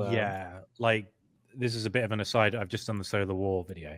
There's a point where Kel Salonius has a surgery to look even more like Alpharius, so that when the Solar War is going on, he's on Terra and he's like, "I'm Kel Salonius. I am an Astartes." And then like they do the objective, and then like a psychic thing happens, and Alpharius, who's leading the fleet, is actually Kel Salonius, and they swap places. And it's like, "Oh, actually, I was hypno-indoctrinated to think I was Alpharius, but I am actually Kel Salonius, and I was hypno-indoctrinated to think I'm Kel Salonius, and I'm Alpharius." Like, you guys do too much. You should calm down. The Alpha Legion books get a little bit ridiculous after Colin is after rock the solid first for this one. lore.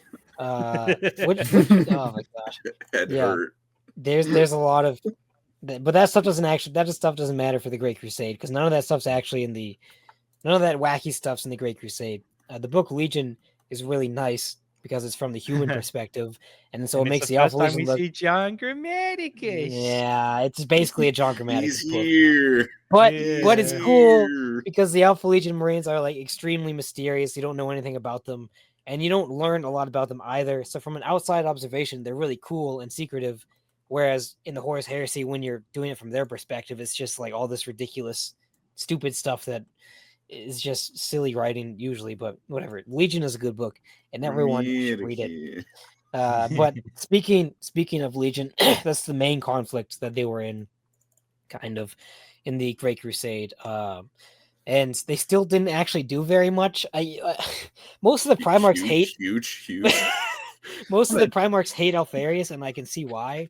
To be fair, they are the only ones that use human operatives to a certain they are as much a Space Marine Legion as a human. They're the most egalitarian. They're like, they even treat them kind of like the same. They're like, no, you're as important as I am because we're both doing the same stuff. Yeah, the Alpha Legion Marines are very different from they speak very casually. Even to just like regular people, they don't speak like normal Astartes. They speak like you or me, basically.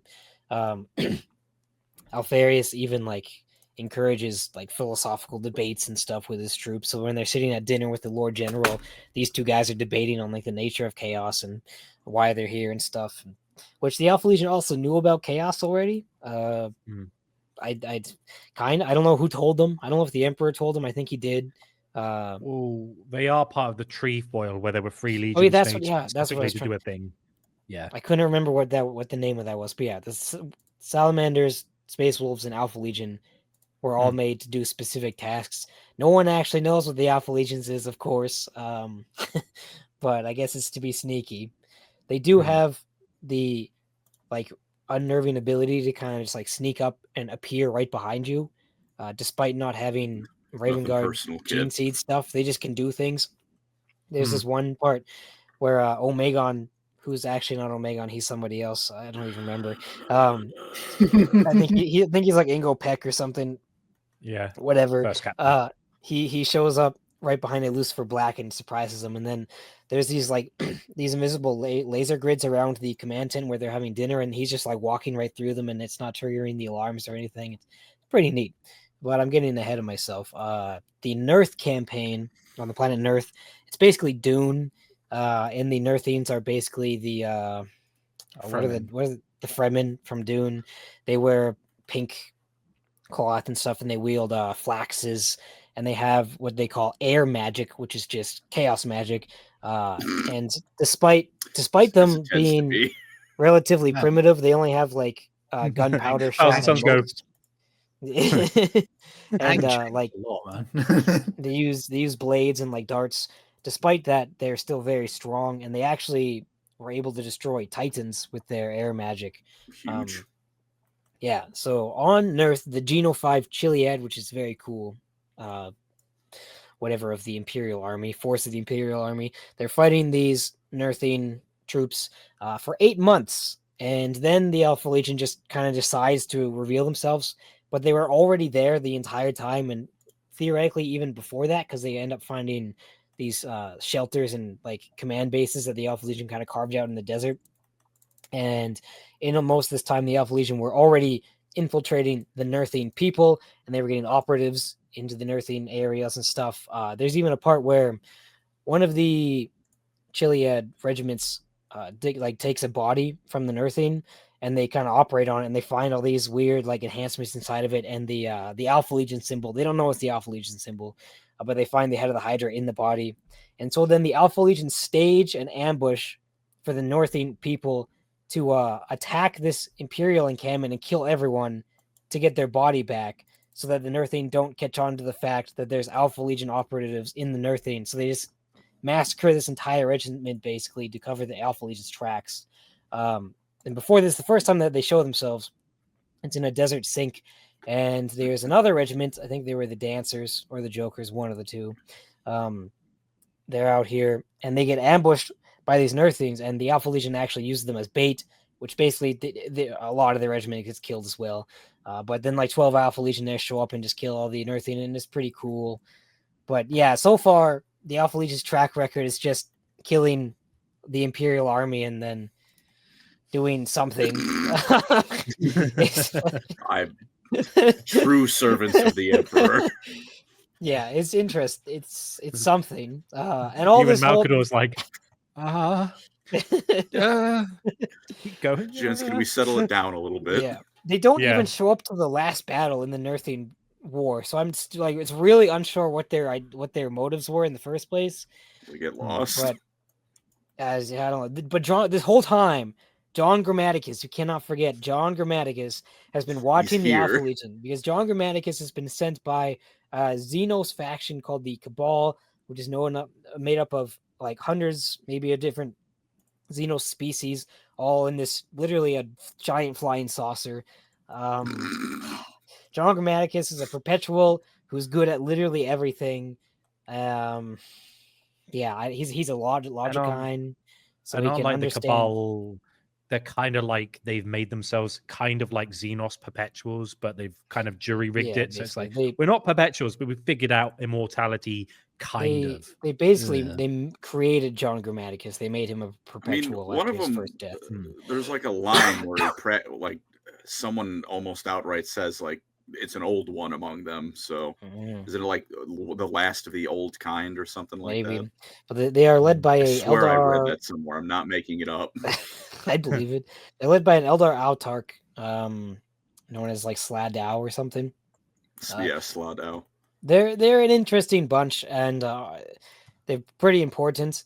Ironically, I guess not ironically, but most of the Alpha Legion Great Crusade lore is actually Drawn Grammaticus lore, unfortunately, but you know, Huge. whatever. They do actually track down John Grammaticus in the Nerthine City, because John Grammaticus had infiltrated the Nerthine City, Monlow Harbor, which is the last bastion of the Nerthine. And they track him down with their agents who had also infiltrated the city. But then John's like kind of psychic presence compromises them. So then they have to get out, and they're chased by giant demon lizards and stuff. And then they lose John again. Okay. And now John's watching them again. And in this time, they've subverted some of the Chiliad army men to become agents of their own. Hurtado Bronzy and Sonica, I forgot his first name, but they're both pretty cool dudes. And there's a lot of cloak and dagger stuff going on, which really makes the Alpha Legion not look like they were ever on the Imperial side in the first place. Because like the Imperial army is constantly trying to weed out getting obliterated by Alpha Legionnaires.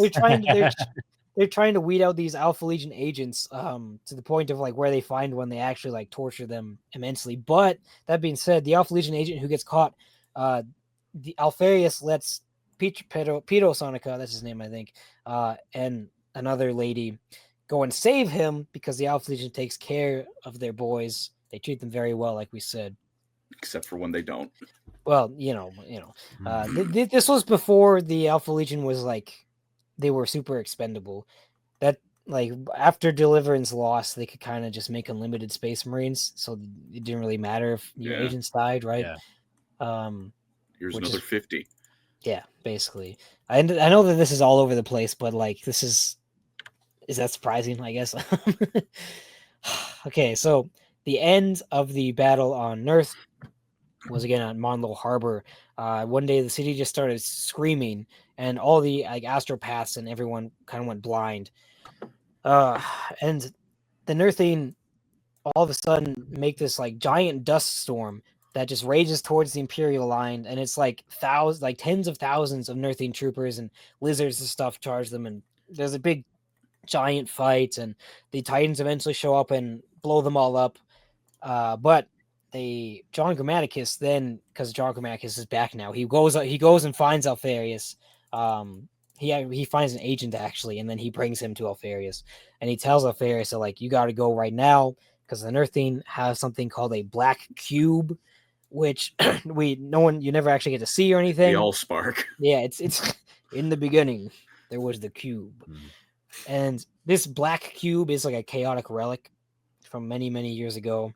And the Nerthine are all sacrificing themselves to activate this black cube. So Alfarius just believes him. It doesn't take much, surprisingly, but he does believe him. And then he goes to Lord Commander Namadjira and tells him we got to leave. Lord Commander says, no, screw you. But then the skies start to blacken and toxic wind starts to blow. And he says, oh, maybe he had a point. Maybe I should listen to the actual fine. You twisted my arm. So there's this like super hectic evacuation. They lose like half the fleet, but they get out.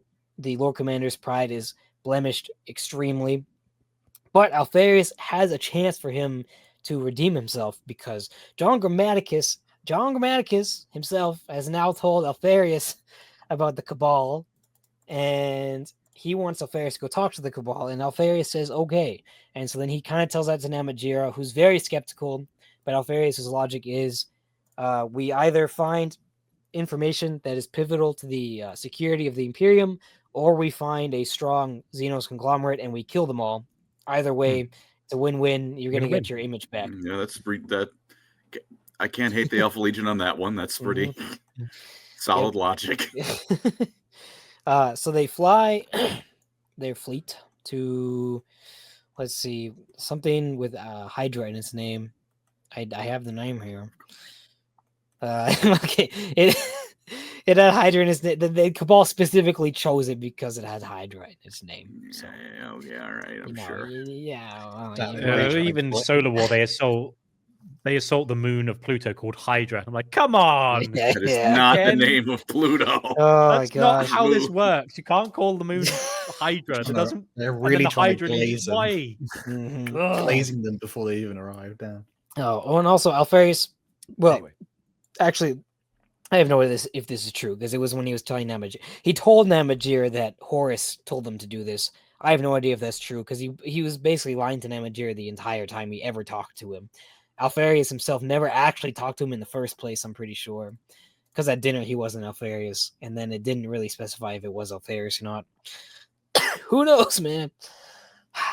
So they get to this planet, Elf Legion. which name I didn't write down apparently, but it's this dead, uninhabitable planet, but it has a 300-kilometer diameter circle that has habitable airspace for human beings. It's not very nice still. It's very rainy and wet and gross. And Oh, it's Birmingham. yeah, basically. And then it's all this like weird cube stones is the structure, and there's like Xenos fish guts everywhere. So it's probably an ocean before they kind of hollowed it out for the humans to get there. So they land the Geno 5 and a bunch of other guys to kind of secure the areas. And John Germanicus was staying on the ship with Alfarius because he was bringing them here, but he was locked in a cell. This entire time, John Germanicus was trying to influence Pietro Sonica, and Sonica knew this, and he tricks Germanicus into thinking that he influenced him, but the Alpha Legion actually like made it so he couldn't be influenced.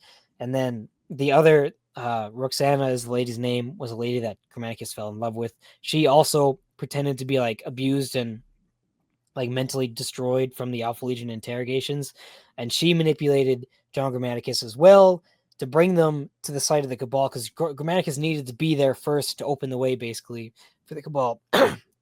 And so they get him there, and then he kind of has the Cabal reveal themselves, and then Sonica is like, "Oh, we tricked you," and then all the Alpha Legionnaires, Space Marines, kind of appear out of nowhere, and it's actually pretty cool. They sneak up on the Cabal, which has been the sneakiest organization so far. The Cabal's not too pleased because they didn't want to fight, but they say, "Fine, like as long as we can talk, then it's good enough." Alfarius and Omegon agree to talk to them, and it's the real Alfarius Omegon. At least it says it doesn't. It says it doesn't say that there's someone else, so it's safe to assume that it's probably them. But this is like this is the more important pivotal part of the Alpha Legion lore, and it is cool. So they bring them on to their giant flying saucer that kind of just appears from nowhere, and the Farseer of the Cabal shows them this like weird rectangular mirror thing. What is it called? Holy frick. The Acuity is called the Acuity. And they bring in Alfarius and Omegon. They bring in Sheer, who is a Psyker, and they bring in Sonica, just a regular human being, so that they can all have different perspectives on it. The Cabal knew about Alfarius and Omegon, and they call them, when they asking to speak to the Primarch, they ask to speak to the whole Primarch, which implies further that Alfarius and Omegon are actually one person. Like they share a soul, basically. So they bring them into this wacky alien place, and they show them the Acuity. And in this vision on the Acuity, which is the future, according to them, they show them the Horus Heresy, basically exactly how it's going to play out. And then they present two options. Horus wins, but he still has a tiny bit of redemption left in him, and in his shame, he destroys everything. He destroys humanity, and along with it, chaos dies, and the galaxy is saved, basically. They show him the Golden Throne as well if the Emperor wins, which is stagnation seizes the Imperium, and it will seek to perpetuate itself over and over again across thousands of years, but it will decay slowly and surely and gradually allow chaos to seep back in and consume it. So it's not two pretty bad options, but one option has the destruction of chaos. The other option has humanity's slow, agonizing death over tens of thousands of years. The Primarchs originally refuse, but then they're shown exactly what happens basically if the Emperor wins in the Acuity. And Omegon and Alfarius like scream and they're freaked out, and it literally the vision kills Sheer, the Psyker, poor guy. Then the Primarchs stare at each other. They just look into each other's eyes longingly. And see, maybe And they're they kiss. maybe they're communicating psychically. You know, they do have a psychic connection. That's how they communicate, bruh. I promise. They just go. That's how they talk. Is It's this, fine. is this the Kanye Don't look meme where into like it. is Kanye making out with Kanye? Maybe. But in the end, they both agree. There is a theory that Omegon stays loyal to the Emperor, but at the time they seemingly agree, and I don't think they can really trick each other because they're like literally connected by Same souls. thing. So it's really they make the Horus Heresy books make it seem like they're fighting each other, but I'm not entirely sold on it. I think. Well, is it Dan? When Dan Abnett was asked about it, he says like they asked like why did they agree to do it, and he says it's mostly like with what the Alpha Legion do is they will play along with something to learn more about it. So they were probably thinking we need to play into this Horus Heresy thing is going to happen / chaos is going to corrupt the Imperium whether we like it or not. But if we play a little bit into it, we maybe can influence the outcome more. So that's kind And of to the be thought fair- behind Much it. shit for everyone. And to be fair, would you really trust a clandestine Xenos organization that just goes, check out my funky mirror? And it's like, okay, you can kind of see in the future. But you're only telling me there's 2 options. There could be other ones. Liars. Liar, liar, pants on fire. I'm the Alpha Legion. It's very unfortunate because the Cabal is basically never mentioned again, I'm pretty sure. Is there any I thought books where they talk about it I again? think Yeah. they get like murdered. Oh, don't they? okay. Well, that checks. That checks Well, out. our boy Eldrad and a loyalist Wordbearer go Hoorah. around hunting them. Barfuza Narek, yeah. Ah. He's like, I've got like a Wordbearer sniper henchman. And he just goes like, can you like hitman all of the Cabal? He's like, I don't care as long as I get to kill Lorgar. It's like, cool, fair enough. That sounds like a sick book. I've never heard of that. He appears randomly. He like, throughout Oh, Horus Barfuza at one point he gets like he goes to Nocturne because he's got to kill Vulcan with the Fulgurite and stuff, and he gets to Nocturne. There's one point where he gets trapped by lava in a cave, and he's like, "Well, I guess I'll die." And then Aldrad just appears. He's like, Not yet. I could save you, but you've got to be like my henchman." He's like, "Oh, get on with it. Let me out. Come on, I'll do it. Fine." I've never heard of this. Dude, There's too many there's Horus He's one of Heresy like he's one of the most annoying plot threads because like, oh, we've got like he's not a loyalist Wordbearer. He just hates Lorgar and where his Legion have gone. So he kills loyalists as well as traitors. And it's like, whatever happened to that guy? It's Gone. in Remembered Empire book where Gilliman and Lion and Sanguinius make their own second Imperium, and he's there to help with something. He's like he gets randomly captured by the Ultramarines and put in prison. Then he escapes. And then he's like, on the is that a Siege of Terror as Wordbearer? well. What's he doing here? It's the Don't same guy. worry. He also, I'll give this man some credit. He was taken there by 2. You guys aren't going to believe this. I was reading a Horus Heresy book, Which one? That is crazy. Unremembered Empire. It's good actually. It's good. And like if I think it was the same guy. He was taken there by 2 other Wordbearers who were possessed. He's like, all right, thank you for the ride, and then he shoots them. Yeah. He Yeah. just He kills catches each the of ride them. and He's then he like, goes, all right. bye. So, which again, to be fair, they were about to kill him, so it evens out. Yeah, He's a cool Also- character. Should we never hear about him ever again? Yeah. Wow. Also, Eldrad in that book was horrifying. That was John Grammaticus. He was walking around like after the Cabal nonsense, and then he just was like, he goes to a bar like, I need some food. I need to recuperate, and then time stops, and Eldrad's just there, and Mr. Perpetual is like, I can't die, but I think I'm about to. I feel like that's about to get put to the test. Hal, when is the John Grammaticus video dropping? Oh, someone else. Never. Honestly, never. No. You do the video, but please ask Dredanon to voice all of his parts. It would be amazing. It's difficult because he's a lot in the Siege of Terror books as well. He's like he's in so many. I mean, if anyone doesn't mind the spoiler, for the end of his story, Horus go will. on. He explodes. No, at the last time we see him, he's been traveling through time, creating tears using a feather of Sanguinius. That sounds absurd. That sounds like Marvel DCU garbage. I hate that. Okay. Very briefly, because MCU in the past, basically, there's like red threads style things that like show them how to get through the vengeful spirit, and they realize like by the time they get to the end, him and Alani's person, they go, oh, the reason we had like this way block is that one of us went back in time / basically made the map for us. So he's like, I better go do that thing. But apparently he's back not in dead. time to stop Thanos, guys. I'm just imagining, that Dan Abner, isn't it? Because he's in the end of the death all the time as well. Yeah. He didn't. But the He thing didn't is, do the I was just and kill him. Yeah, I was just imagining, that Marvel intro. It's like da, da, da, da, da, da, da, da, with the big text, and it just says Grammaticus, and it's just him winking at the camera in all the different reflections. Like, go away, John. We hate you. I'm so excited to finally. There's an old world book, and it's going to open with fucking John Grammaticus and Sanguinius's feather, completely lost. Or Felix is brought back to reunite with Gottfried. He's like, how is this possible? It's because of James. He is mortal though. He's no longer perpetual anymore. Really? Yeah. He can die. We can time travel so he can live as long as he needs to for the plot because he time travels. At the end of the Legion book, he kills himself, but I mean he comes back because he's John Grammaticus. Bro kills Vulcan with a Fulgurite. Like, chill out, John. Jeez. Yeah. Speaking of dudes fighting Primarchs, though. Eldred win.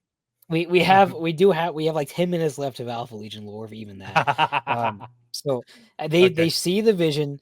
Alfarius says everything I do from this point is for the Emperor, and then they beam up to the Imperial fleet and kill everybody. The Beta, which is one of the ships of the Alpha Legion, they don't name their ships. They just give them the designation. It turns on the fleet, starts blowing things up.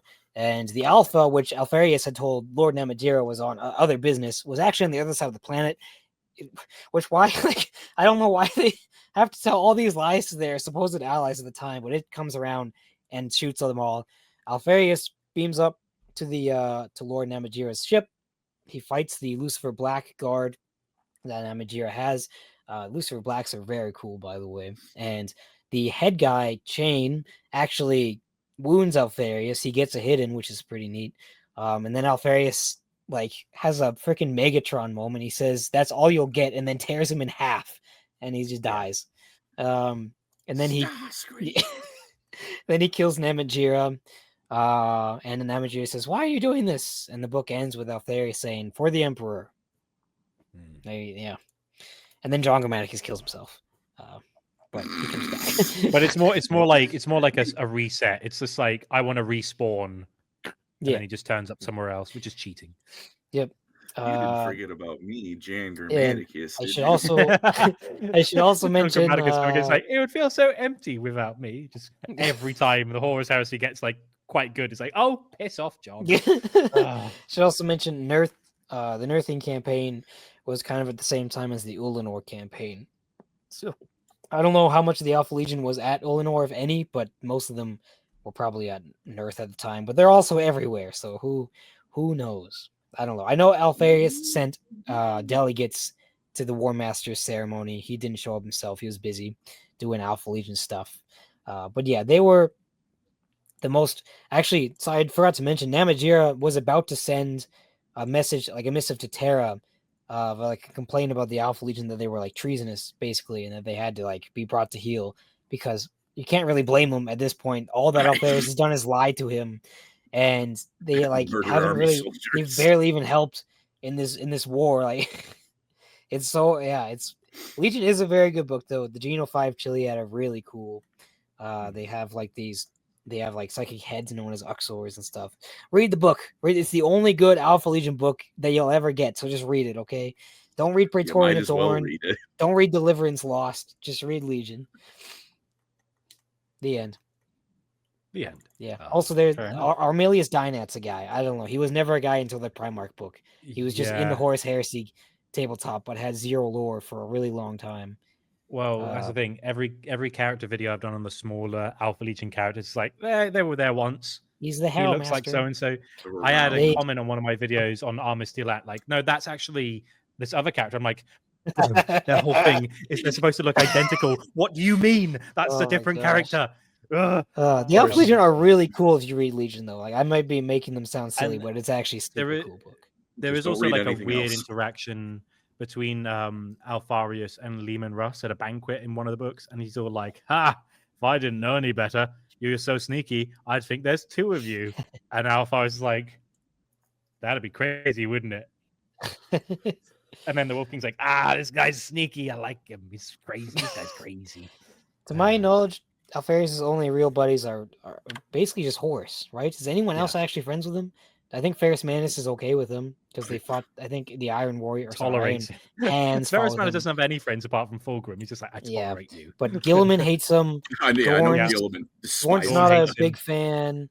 Hates his tactics. Yeah, Lion Conrad probably- doesn't like him. I don't know what the Lion Lion thinks he's a weirdo because I think that Magnus first doesn't like interaction. him. Yeah. A lot of the Primarchs just say like that he's dishonorable and like you're too sneaky and stuff. And And I he's mean, they are short. So pretty like sneaky. my little brother's weird. He watches. yeah, that's anime the. I and guess I don't didn't like say him. that.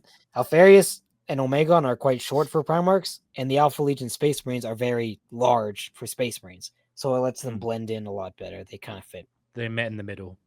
Yeah. Yeah. But the Lucifer Black, who wounded Alfarius, could actually tell the difference between all the Alpha Legionnaires, which was pretty cool. Because to the untrained eye, they all look identical, but there's a lot of Someone else differences. does that. Yeah, Oh, John does that. John yeah. Grammaticus, I would John- say yeah. probably the the God. Yeah, first he one- literally, Oh my John gosh. literally talks to an Alpha Legionary. He goes, "I'm Alpha." He's like, "No, you're not. You don't look like Alpha." It's like, "Huh?" It's like, "That's Yeah, Alpha." and It's at like, the beginning John, of the stop book- doing weird stuff. Stop at, it. at the beginning of the book, the first Alpha Legionnaire that they see shows up at like this outpost, and Hurtado Bronzy is the headman there, and he's taking a pee, and he's about to like head out with his troops, even though he's not supposed to. And the Alpha Legionnaire shows up like right behind him while he's taking a pee, and tells him to not go anywhere. He goes, "Do you need and- help?" And you're like, Where did you And come Bronzy from?"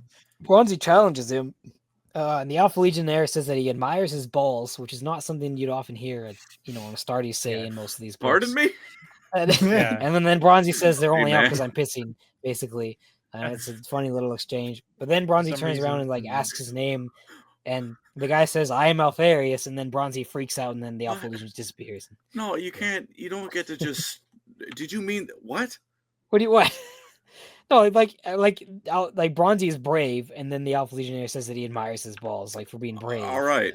Oh, quad on you. Oh. Well, what Followed the, that in a very different direction there. I just like you the idea said that they're the only Alpha out Legion because are I'm so late. pissing. So for a minute, like I thought, like Well, He's just just peeking over his expecting him. It was a shoulder. turn of Goes, "Hey, phrase. hey man, hey man, nice Nice sack. roll.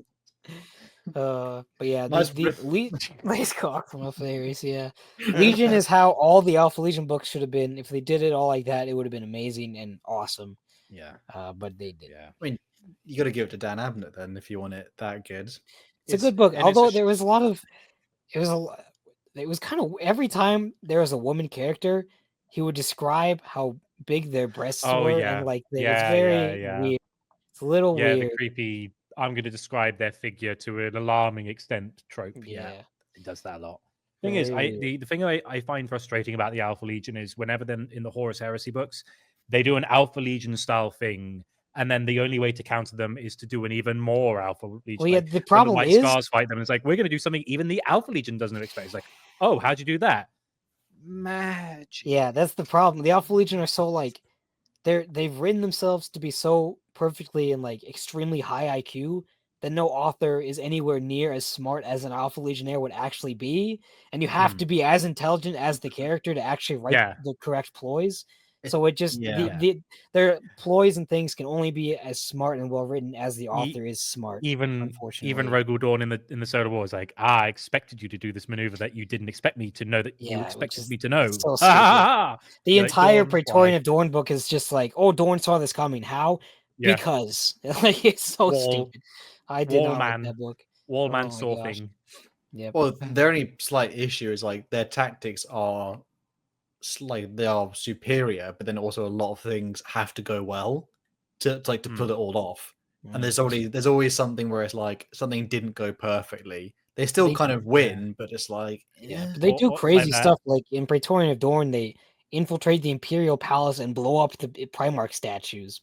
Yeah. And then to for the go rest of the book, Dorn, they yeah. just fumble everything somehow because Dorn Or saw it even- coming.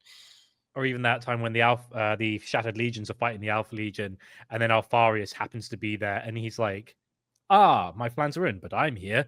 And then like kind of Shurikens, they're like, "Are we good?" He's like, "Only if you want to. Do you want to throw down?" He's like, "No, good, stay put." And that like they just have that smug, anything you can do, I can do better attitude. And the only reason they fail is because I out sneaky the sneaky. Yeah, but that's why Legion is so nice, because you don't really. It's hard to know what their motives are, and there's a lot of secrets that you don't actually like understand.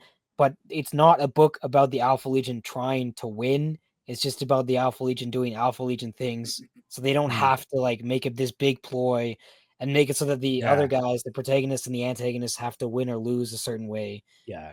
It's not one of those laser beams in the sky, end of the fate of the entire world blows. It's like, no, it's just a contained small story, which seems to be the case, that all the best stories are little micro stories that don't have massive stakes. Beautiful. And that's why I was telling these guys they should have just done more Great Crusade books instead of Horus Heresy books, because the Great Crusade books are so enjoyable. I guess the last thing is that people get confused really about why the Alpha Legion kind of betrayed the Imperium. Again, it's like the whole playing along thing, and then it's a slight thing of they believe the Emperor would want them to like save the universe and sacrifice all of mankind rather than sacrifice the entire universe. So they believe it's for the Emperor they do it, as in like their loyalty. And they all still say for the Emperor throughout the Horus Heresy. All I'm saying is they couldn't just go, "Dad, can we chat for a minute? Something really weird happened." Yeah, they couldn't do that when there was no conflict going on. John Grammaticus met the Emperor, because of course he did, and he like shakes the Emperor's hand, and he like sees like the most horrible, terrible person you could ever imagine, like blood-soaked warlord, basically, and is like, "You're gonna destroy the galaxy." The moment he meets him, doesn't that happen every time Valdor stabs someone though? Like he just hears tyrant flash in his mind. Yeah. Basically, to be fair, that messaging is not uncommon to go that the Emperor's a monster. As long as Valdor has the Dionysian spirit, like when he stabs, he slices Abaddon's hand, and he sees his destiny, and he just says "despoiler," and he drops the spear. Like the only time a custodian's ever wantingly dropped a weapon, because he's just like, no, yuck. I do not like what you're going to turn into. The Emperor is not a super nice guy, but no. He's maybe a little bit better than the Chaos Gods, though. Yeah. I'm not going to disagree on that point. I would just like the bar to be slightly higher. Chaos. So I guess we're the good guys, flaying people alive and sacrificing them. And like, are you sure that doesn't look good guy to me? Yeah, I think I don't know if I was super clear. The Alpha Legion joined Chaos so that Chaos could win and extinguish humanity, because without humanity, Chaos would die. And it could Ouroboros like a snake. Eating its own tail. That's very Alpha Legion coded. If I remember correctly, before the Horus Heresy, Chaos was not nearly as influential on the universe. They basically used the Primarchs as a means to get into reality, kind of. Or kind of hid. Where and kind of before they were a lot less malevolent seeming. Like the Nerthian were a Chaos cult, and they were just like regular people. I think there was a moment where one of them says like, "God be with you," to John Grammaticus, but it literally translates to something like, "May the primordial powers consume your soul," something like that. Yeah, I don't. It was neat. There's one last detail. Behavior. The Emperor and Malcador only told one Primarch about Chaos, and it's very heavily hinted it was. Yeah. Well, it was also Alfarius. Alfarius knew. He was already talking to Namagir about Chaos. But the Cabal, the Cabal was explaining it, or John Grammaticus, whatever, was explaining it how like Alfarius understood it as like a child would understand it. But he did know about it, whereas all the other Primarchs didn't know about it. Didn't tell Magnus because the Emperor is a silly little guy. Magnus did not know. Magnus did not know the consequences of his actions. Magnus knew in the same way, like as a child would, to an extent. Like he thought he was better than it. Well, like even when he was a bit like a child, he was the only Primarch in contact with the Emperor during his crusading, and he was all like, "Dad, I met a guy in the war," and the Emperor's like, "You what? You what?" Oh, there was just like this goofy goober in the war. And he's like, "Oh dear, we have to have the talk. Is Don't there a go too far passage- into the warp. Only It's go into the dangerous. warp if you have protection. Don't talk to strangers, Magnus, when you're going. Does the Magnus- Emperor It's ever explain dangerous. why he doesn't tell the kids about chaos?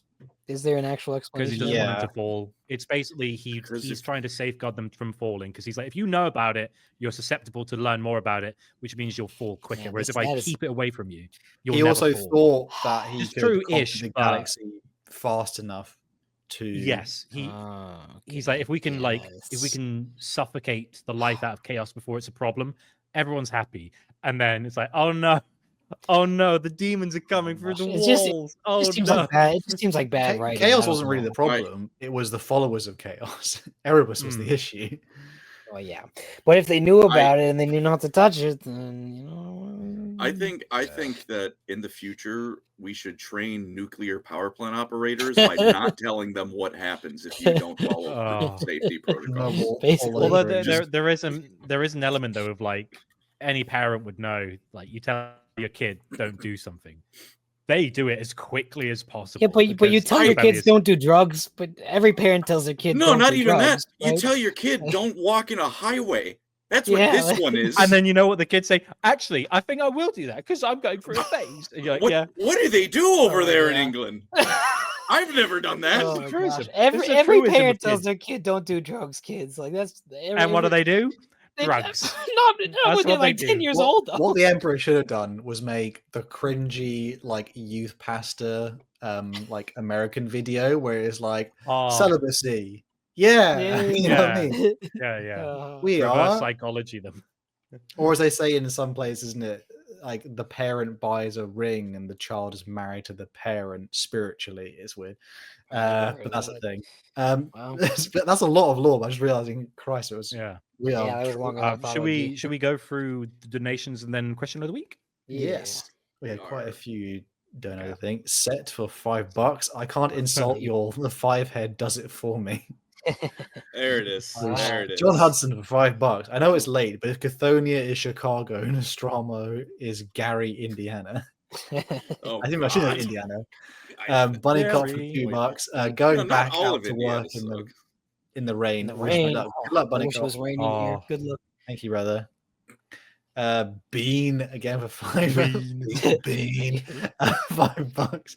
An Alpha Legionary was sitting on the golden throne the whole time and nobody Ooh. noticed. Wouldn't even be Don't bring surprised up- at this point.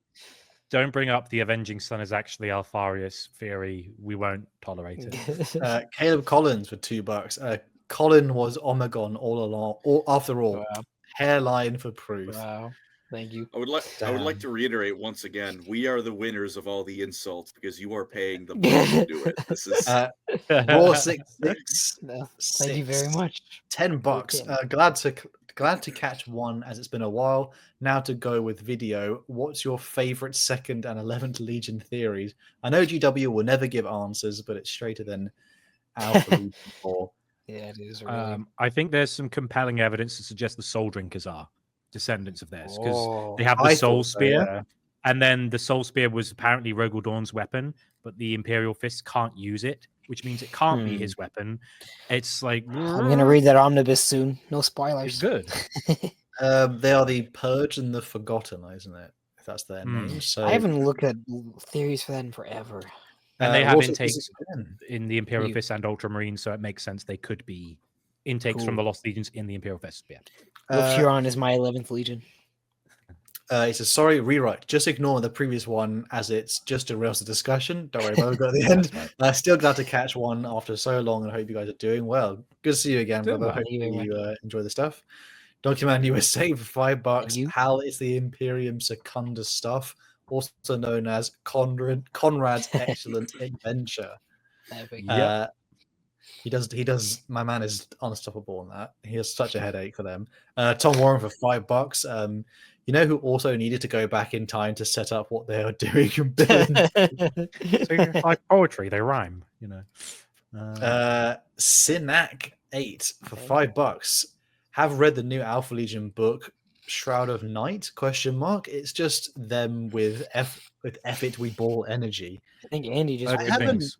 I read Shroud it of a couple of Night years is ago.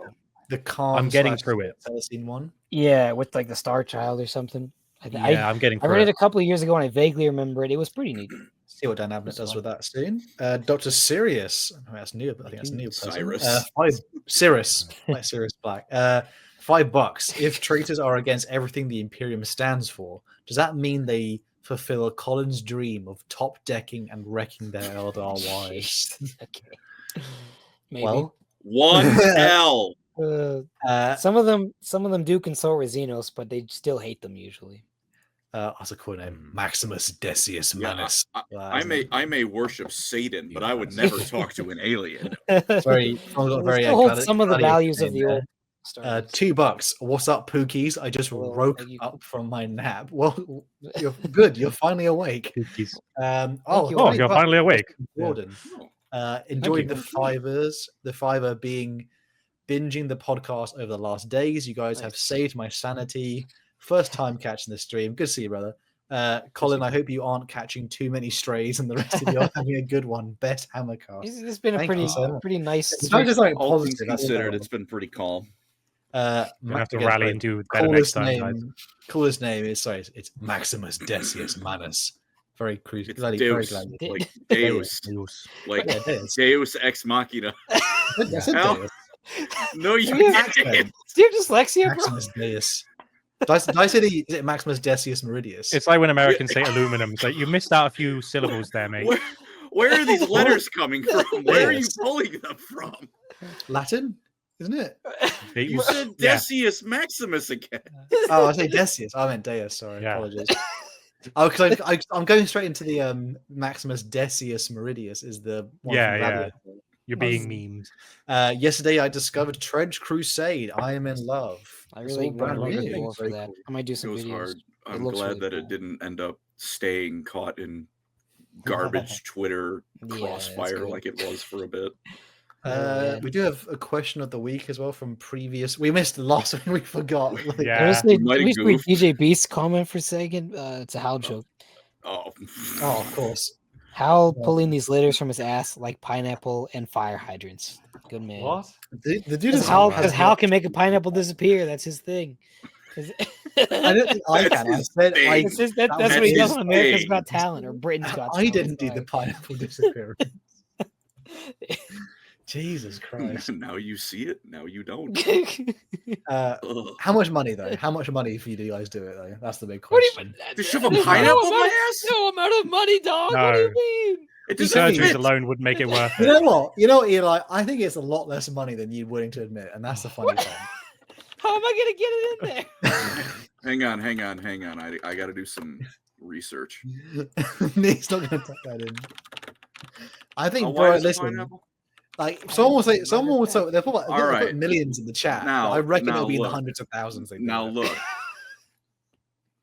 People are a pathetic. pineapple can spiky, be bro. 5 to 6 inches wide. It's spiky, The human bro. anus can stretch up to 7 inches. Oh gosh, man. Make sure you turn it upside down. 'cause It's you don't doable. do spiky end first. It's prickly. It is Come on. made. You're all fucking blind. Bruh. But thank you for fixing that and putting one out. DJ Beast with 300k. Appreciate that, brother. Colin, we did have a previous answers, isn't it, for the We did. questions of the We week? did.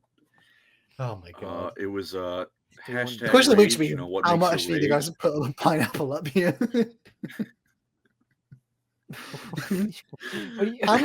How did Alpharius make the pineapple disappear? That's the real question. Hashtag stretch.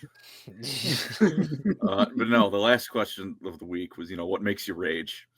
DJ Beast with the first one, and I like this one. He's finally on my side for something. Hashtag rage, the fact that the best faction in the game, the Exodites, have no lore or models. It's elves Real, riding dinosaurs, for Pete's sake. Real. Real. Very real. The next one, Yeah. at Bean4509, Bean Hello, here, Bean. Bean is back.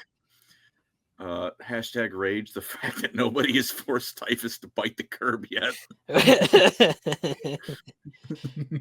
Characters never die. I don't know unless Typhus they're on inspired that much hate in everyone, but fire. F. And Iowa Iowa. 7631 #rage. No feloned catgirl models. Okay. Thank you, Iowa. The Or Lohan. when And then one when more my donation grandkids for the arrive set. and Elder Scrolls 6 finally comes out, the Khajiit update is going to make a lot of people Never. happy. Jeez. Real. And then set with one more dono. Hey. $2. Yeah, Colin, you're right, but I'm happy to pay anyway. Well, fair Bless enough. your soul. Bless your soul. Morathi likes pineapples. #trench. No, #stretch. I'm gone. Trench. The trench. Bro, Oh, let's get a new donation goal, everyone. Let's get like $100 to send Hal a bunch of those books that are just like one word per page. Let's get this guy prescription glasses. And then all of us some, Rogaine or whatever that hair gel is. Jesus. You know? What was our new question of the week? We had one as well. At the end. Except for Andy. We came up with the idea of #allegiance, I believe it was. Like, are the Alpha Legion traitor or are they loyalists? Discuss.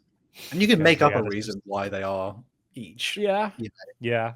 I think the Alpha we Legion had are. a very riveting discussion on what the hell's going on with those guys. I They're love crazy. the Alpha Legion. I think the Alpha Legion are traitors, and it's mostly the bald thing. Because GW don't know any other way to indicate the guy has terrible intentions. Even the hair abandoned him. Like that's their only thing they've got really going about that. I think I must admit, I don't think they're going to take the fact that one of their Primarchs was killed by Rogaldorn lying down. I think after that point, they're like, screw it. We don't care anymore. You killed our dad. You suck. You suck. I hate you. Was it a witch? Hell yeah. One of those Primarchs is still alive. Allegedly. He was. But now that we've. You know what? Omegon was Gilliman. Yeah. Omegon was Gilliman. Okay. They're both dead. Nah. No, you put those fingers down. They're both dead. If they're dead, then Rogaldorn better be dead too. Okay. If everyone made it this far, by the way, thank you so much for watching. We also have merch as well. So you want to represent your crime / lore crime. We have our links in the descriptions and all that stuff on our channels, or on the channel. We've finally dragged Colin through the Great Crusade, and now kicking and screaming. The beginning after this will be eventually we will cover the entire timeline of the Horus Heresy, probably going through each legion at a time. I think we need to give Colin a bit of a break though, because he will cry. It's like 2 years of content ahead. I think Colin is gagging for damnation of Pythos lore. I love bear in mind, Eli, like a good third of the Horus Heresy books are like anthologies, so they don't. I was about to say Colin looks like an anthology man. Yeah. He looks like he's gagging for an anthology. You know what? I really liked the one with the Thunder Warrior. What was it called? Ribbon. About the Ribbon Hound. Endred Ha. I don't know what the book was called. It was where the World Eater escapes from prison and kills the custodians with his bare hands. It was that one. Outlaw. The Outcast Dead. Outcast Dead. Yeah. Mechanicum's also a really good one. We need to do the Mechanicus Civil War sometime too. Yeah, that's actually a good book. I think coming up a lot more will probably be a bit more fantasy now that we've done some Great Crusade. I like the Abyss book. That one. Not because it's good. I just like the funny World Eater who's just confused and lost and just kind of shows up randomly. Skrull's a real one. Yeah, one of the two. Yeah. Finishing with my favorite Bible passage, was it Samuel dances in front of the Lord with all his might. Thank you so much for watching and listening. We'll catch you guys all very soon. Thank you for the donations, and we'll see you soon. Peace. Bye, everyone. Love you. Bye-bye.